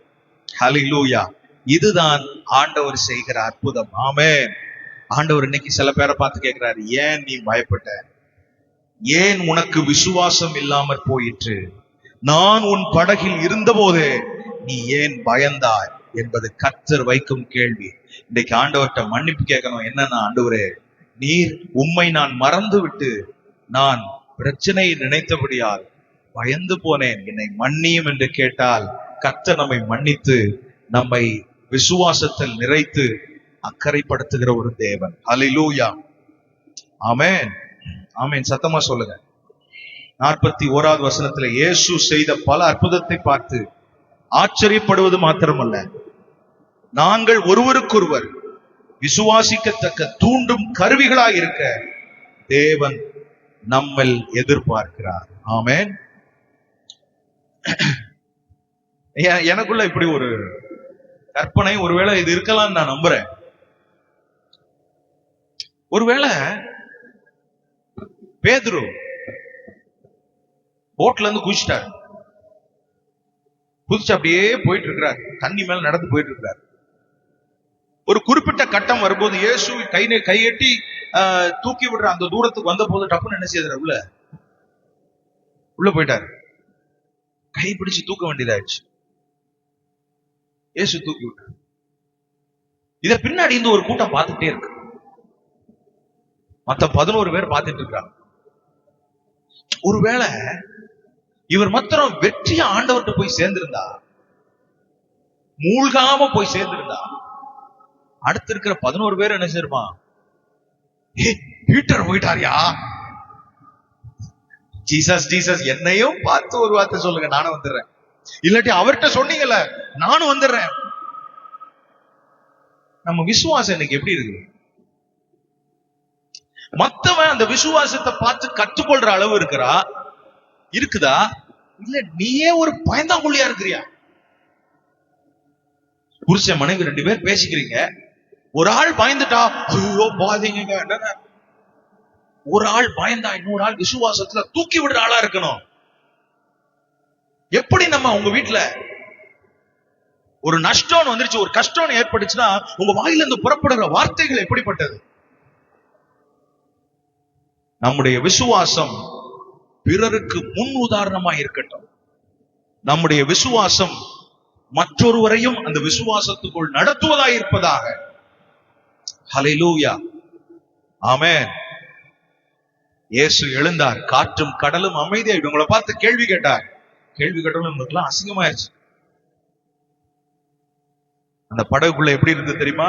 39வது வசனத்திலே பார்க்கிறோம், மிகுந்த அமைதல் உண்டாயிற்று. எப்படி எப்படி எப்படி அமைதல்? இந்த படகு கிளம்பும் போது எப்படி கிளம்புச்சு? நான் என்ன சொன்னேன்? யாரோ ஏதோ சொல்றாங்க. என்னம்மா? இந்த படகு, நானே சொல்றேன், இந்த படகு கிளம்பும் போது எப்படி கிளம்புச்சு தெரியுமா? ஒரு விதமான திருப்தியோடு, ஒரு பெரிய ஊழியத்தை முடிச்சிட்டோம் அப்படின்ற ஒரு மன நிம்மதியோடு, திருப்தியோடு, சந்தோஷத்தோடு கிளம்புச்சு. ஆனால் அந்த சந்தோஷம் கொஞ்ச நேரத்துல கெட்டு போனாலும் அந்த சந்தோஷத்தை திரும்பவுமா கர்த்தர் அந்த படகு கொடுத்து, இப்ப அமைதல் இல்ல, இயேசு காற்றையும் கடலையும் அமைதிப்படுத்தினார். ஆனால் இந்த படகுக்குள்ளே மிகுந்த அமைதல் உண்டாயிற்று. ஹல்லேலூயா. ஆண்டவர் சொல்றது என்ன தெரியுமா? ஒருவேளை உங்க வாழ்க்கையில அமைதியா, திருப்தியா உங்க பிரயாணத்தை துவக்கி இருக்கலாம். நடுவுல அடித்த பெருங்காற்று, நடுவுல அடித்த எதிர்காற்று, நடுவுல தாக்கின சுழல் காற்று உங்களை சுற்ற வைத்து ஒரு வழி செய்திருக்கலாம். ஆண்டவர் திரும்ப சொல்றது என்னன்னா, நீ அமைதல் என்று ஒன்றை துவக்கி நடுவில் குழப்பங்கள் வந்து நீ ஒருவேளை சோர்ந்து போயிருக்கலாம். ஆனால் நான் உனக்கு மிகுந்த அமைதல் என்று ஒன்றை வைத்திருக்கிறேன். ஹல்லேலூயா. இந்த ரட்சிக்கப்பட்டு இந்த கிறிஸ்தவ வாழ்க்கையை ஒருவேளை நீங்க துவக்கிருக்கலாம். துவக்கின போது ரொம்ப சந்தோஷம், பரவச உணர்வு. ஆனால் அடுத்தடுத்து அடிக்கிற காற்றினால் என் வாழ்க்கை இப்படி இருக்கிறதே என்று ஒருவேளை நீங்க நினைக்கலாம். இந்த உலகத்தில் உங்களுக்கு உபத்திரவம் உண்டு. இந்த உலகத்தில் உங்களுக்கு விரோதமா காற்று வீசும். உங்களை கண்ணீர் வடிக்க வைக்கும், உங்களை வேதனைப்பட வைக்கும். துரோகங்கள் உங்களுக்கு விரோதமாய் இழைக்கப்படும், உங்களுக்கு விரோதமாய் காரியங்கள் செய்யப்படும். ஆனால் ஒன்றை நான் சொல்லுவேன், ரட்சிக்கப்பட்ட போது எப்படி அமைதல் இருந்ததோ, மிகுந்த அமைதல் என்று ஒன்றை ஆண்டவர் இந்த உலகத்திலும் வைத்திருக்கிறார், பரலோகத்திலும் வைத்திருக்கிறார். ஹல்லேலூயா. உங்களுக்கு அமைதல் வேணுமா? இந்த உலகத்தில் உண்டு. மிகுந்த அமைதல் வேண்டுமா? இந்த உலகத்திலும் உண்டு. அதே நேரத்தில் நாம் கண்ணை மூடுறோம் பாருங்க, அதுக்கப்புறம் காற்றும் இல்ல, கடல் கொந்தளிப்பும் இல்ல, அங்கே ஒரு மிகுந்த சந்தோஷம், மிகுந்த அமைதல் ஒன்று உண்டு என்பதை மறந்துவிட வேண்டாம். இந்த உலக வாழ்க்கை எப்படி தெரியுமா? அமைதல், காற்று, மிகுந்த அமைதல், அடுத்து அடுத்து பயமா இருக்குல்ல, காத்து வேணாம் பாஸ்டர் அப்படிதான் சொல்றீங்க, ஆனா உண்டு. ஏன்னா இந்த உலகத்தில் நன்மையும் தீமையும், அறுக்க ஒரு காலம் உண்டு, நட ஒரு காலம் உண்டு. இப்படித்தான் இந்த உலக வாழ்க்கை. நமக்கு ஏற்றமும் இறக்கமும் உள்ள வாழ்க்கை தான் இந்த உலகத்துல. ஆனா இந்த உலக வாழ்க்கையில் நம்ம கண்ணம் மூடும் போது கர்த்தர் ஒரு நிரந்தரமான சந்தோஷத்தை, நிரந்தரமான சமாதானத்தை, நிம்மதியை கர்த்தர் வச்சிருக்கிறார். அல்லேலூயா. இந்த உலகத்துல ஒரு நாளும் நம்ம சமமான ஒரு வாழ்க்கையை தேர்ந்தெடுக்க கூடாது. ஆண்டவர் கையை பிடிச்சு நடக்கும் போது சில நேரத்துல ஆண்டவர் கை நம்மை மரண இருளின் பள்ளத்தாக்கின் வழியா கொண்டு போகலாம். சில நேரத்தில் நம்மை அமர்ந்த தண்ணீரின் வழியாக கொண்டு போகலாம், உள்ளுள்ள இடங்களின் வழியாக கொண்டு போகலாம். ஆனா ஒண்ணு, எங்கள் மேய்ப்பர் அவர் இருக்கிறார், அவர் எங்களை நடத்துகிறார். அப்படின்னு அவர் நடக்க நடக்க, அவர் முன்னாடி அவர் கூட நடக்கும் போது பின்னாடி நன்மையும் தீமையும், நன்மையும் கிருபையும் நம்மை தொடர்ந்து வந்து கொண்டே இருக்கிறது. இப்படி முன்னும் பின்னுமாய் நாம் நடக்க நடக்க நடக்க நடக்க முடிவிலே ஜீவனுள்ள நாளெல்லாம் நன்மையும், எப்படி நன்மையும் கிருபையும் என்னை தொடரும். நான் கர்த்தருடைய வீட்டிலே நீடித்த நாட்களாய் நிலைத்து இருப்பேன். ஒருவேளை நிலைச்சிருக்கிற அனுபவம் நமக்கு வேணும்னா ஆண்டவர் உயர்ந்து தாழ்ந்து உயர்ந்து தாழ்ந்து இப்படிப்பட்டதான அனுபவத்துக்குள் கர்த்தர் நம்மை கொண்டு போகிறார். ஆமென். அல்லேலூயா. காற்று வேணான்னு சொல்லாதீங்க. அந்த காற்றின் மத்தியிலே நான் தேவனை புரிந்து கொண்ட ஆளா இருக்கணும். ஆண்டவரே, இவ்வளவு நாள் சந்தோஷமா அப்படியே ஆயிரமா சம்பளத்தை வாங்கி சந்தோஷமா இருந்தோம்ல, வீடு வாங்கணும், கார் வாங்கணும், இதை வாங்கணும், அதை வாங்கணும், எல்லாம் இருந்தோம்ல. ஒரு டெஸ்ட் வரும்போதுதான் அது எல்லாத்திலையும் கர்த்தர் நமக்கு கற்றுக் கொடுத்தது. இந்த டெஸ்ட்ல தான் நம்ம யாருன்றது ப்ரூவ் ஆகுது. என்ன சொல்றீங்க? டெஸ்ட் இல்லாமலா போயிரும்? காற்று ஏன் வீசுகிறது? ஏன் எதிர்காற்ற கர்த்தர் அனுமதிக்கிறார்? அப்படின்னா இயேசு செய்தது போல அப்பதான் நீ செய்ய முடியும். இயேசு நடந்தது போல அப்பொழுதுதான் நீ தண்ணீரின் மேல் நடக்க முடியும். கர்த்தர் அப்படிப்பட்ட ஒரு மேன்மையான அனுபவங்களை கர்த்தர் நமக்கு வைத்திருக்கிறார். நம்மை சாதிக்க வைப்பார். தேவன் நம்மை சாட்சியாக்குவார். ஆமென். கண்களை மூடி நாம ஜெபம் பண்ண போகிறோம். ஹல்லேலூயா. ஆண்டவர் நமக்கு உதவி செய்வாராக. கர்த்தருடைய கிருபை நம்மை தாங்கட்டும்.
உங்களுக்குள்ள எத்தனை கேள்வியோடு இந்த இடத்துல வந்திருந்தாலும் சரி, கர்த்தர் அவைகள் எல்லாவற்றுக்கும் ஒரு ஆச்சரியமான ஒரு பதிலை தேவன் வைத்திருக்கிறார். எதிர்காற்றா இருந்தாலும் சரி, பெருங்காற்றா இருந்தாலும் சரி, சுழல் காற்றா இருந்தாலும் சரி, இயேசு நம்மோடு இருக்கிறார். இயேசு உன்னோடு உண்டு. இயேசு உன் படகில் இருக்கிறார். உன் படகு மூழ்கி போகாது. உன் படகு அக்கறைப்படும். உன் படகு போய் சேர வேண்டிய இடத்துக்கு போகும். ஏனென்றால் படகு தன்னிச்சையாய் கிளம்பவில்லை. இந்த படகின் பிரயாணத்தை துவக்கிறவர் ஆண்டவர் இயேசு. இயேசு இயேசு கர்த்தரை மகிமைப்படுத்தும். ஆமென். ஹalleluya ஹalleluya ஹalleluya ஹalleluya ஹalleluya. கர்த்தரை பற்றிக்கொள், கர்த்தரை பற்றிக்கொள். ஆண்டவரை மறந்து விடாதே.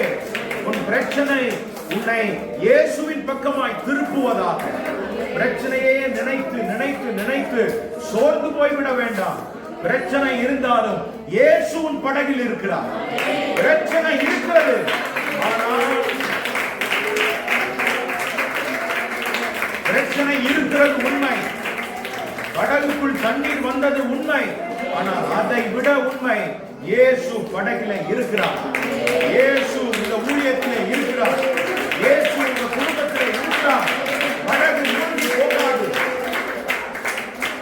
சில நேரம் நாம தற்காலிகமான சில தீர்மானங்களை எடுத்து அதை செய்ய ஆரம்பிப்போம். என்ன தெரியுமா? குறிப்பா தண்ணியை எடுத்து அள்ளி வெளியில ஊத்துறதுக்கு முயற்சி பண்ணுவோம். தற்காலிகமான தீர்வுகளை நம்ம தேடுவோம்.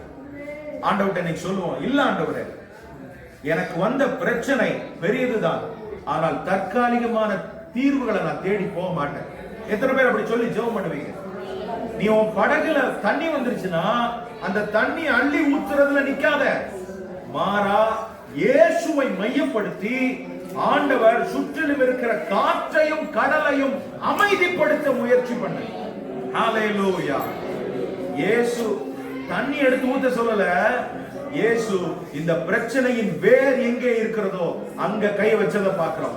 தண்ணி உள்ள வந்ததுக்கு காரணம் என்ன? காற்று. கடல் கொந்தளிக்கிறதுக்கு காரணம் என்ன? காற்று. ஆண்டவர் காற்றை பார்த்து சொன்னார், இறையாதே, அமைதலாயிரு. ஹalleluya. ஆமென். Jesus will deal with the root of your problem. Jesus will deal with the problem that is there behind. பின்னால் இருக்கிற பிரச்சனை. பிரச்சனை தான் உங்களுக்கு பெருசா தெரியுது, ஆனா ஆண்டவர் பிரச்சனையின் வேரிலே கர்த்தர் கையை வைக்க விரும்புகிறார். பிரச்சனையினுடைய காரணம் எங்கே இருந்து வருகிறதோ கர்த்தர் அங்கே கை வைப்பார். ஹalleluya. இயேசுவின் நாமத்தினாலே ஆண்டவர்ட்ட ஜெபம் பண்ணுங்க. ஆண்டவரே, நாங்கள் உம்மை நம்பி இருக்கிறோம். ஆண்டவரே, நாங்கள் உம்மை நம்பி இருக்கிறோம். நாங்கள் உம்மை நம்பி இருக்கிறோம். ஹalleluya. இயேசுவின் நாமத்தினாலே கர்த்தர் அப்படி செய்கிறதற்காக ஸ்தோத்திரம். ஆமென். ஹalleluya. ஆமென். தொடர்ந்து ஜெபம் பண்ணுவோம். ஹalleluya. எல்லாரும் நல்ல கர்த்தரை மகிமைப்படுத்துவோமாக. ஆமென். ஸ்தோத்திரம். ஹalleluya. ஹalleluya. கர்த்தர் இன்றோடு கூட ஆமென். எல்லா பிரச்சனைகளையும் கர்த்தர் ஆமென். ஸ்தோத்திரம். தேவன் பாதத்தில் இறக்கி வைப்போமாக. ஆண்டவரே, நீங்க என் வாழ்க்கையில வாங்கப்பா, நீங்க ஆமென் என் குடும்பத்திலே வாங்கப்பான்னு சொல்லுங்க எல்லாரும். ஹalleluya. ஹalleluya. ஆமென். ஹalleluya. பலத்த காற்று நம்முடைய வாழ்க்கையில அடிக்கலாம். எதிர்காற்று ஆமென். ஸ்தோத்திரம் அடிக்கலாம். ஓ ஹalleluya. ஹalleluya. இயேசுவின் நாமத்தினாலே ஆமென். ஹalleluya. ஆண்டவரே, நான் உம்மையே சார்ந்திருப்பேன் சொல்லி எல்லாரும் ஆமென். ஹalleluya. நம்புவேன் என் இயேசு ஒருவரை, நான் நம்புவேன் என் இயேசு ஒருவரை. எல்லாம் சேர்ந்து சொல்லுவோம். நம்புவேன் என் இயேசு ஒருவரை, நான் நம்புவேன் என் இயேசு ஒருவரை. நான் நிற்கும் பூமி நிலை குலைந்து அழிந்தாலும், என் நம்பிக்கையின் அஸ்திவாரம் அசைந்தாலும், நான் நிற்கும் பூமி நிலை குலைந்து அழிந்தாலும், என் நம்பிக்கையின் அஸ்திவாரம் அமே. நான் நம்புவதற்கு ஒன்றுமில்லை என்றாலும், நம்புவேன்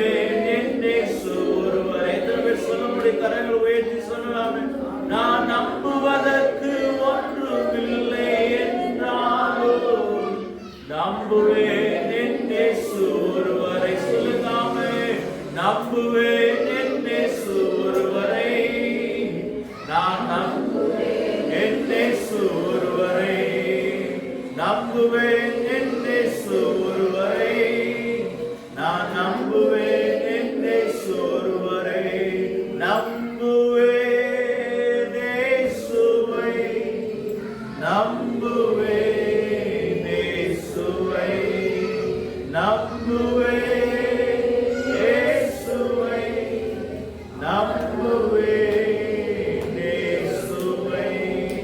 தகப்பனே, எங்களுடைய வாழ்க்கையிலும் எங்கள் குடும்பங்களிலும் எங்கள் சபையிலும் கர்த்தர் நீர் ஆண்டவரே நீங்க வந்து அற்புதங்களை செய்ய போறதுக்காக ஸ்தோத்திரம் என்று சொல்லி எல்லா நல்ல கரங்களை தட்டி தேவனை மகிமைப்படுத்துகிறோம்.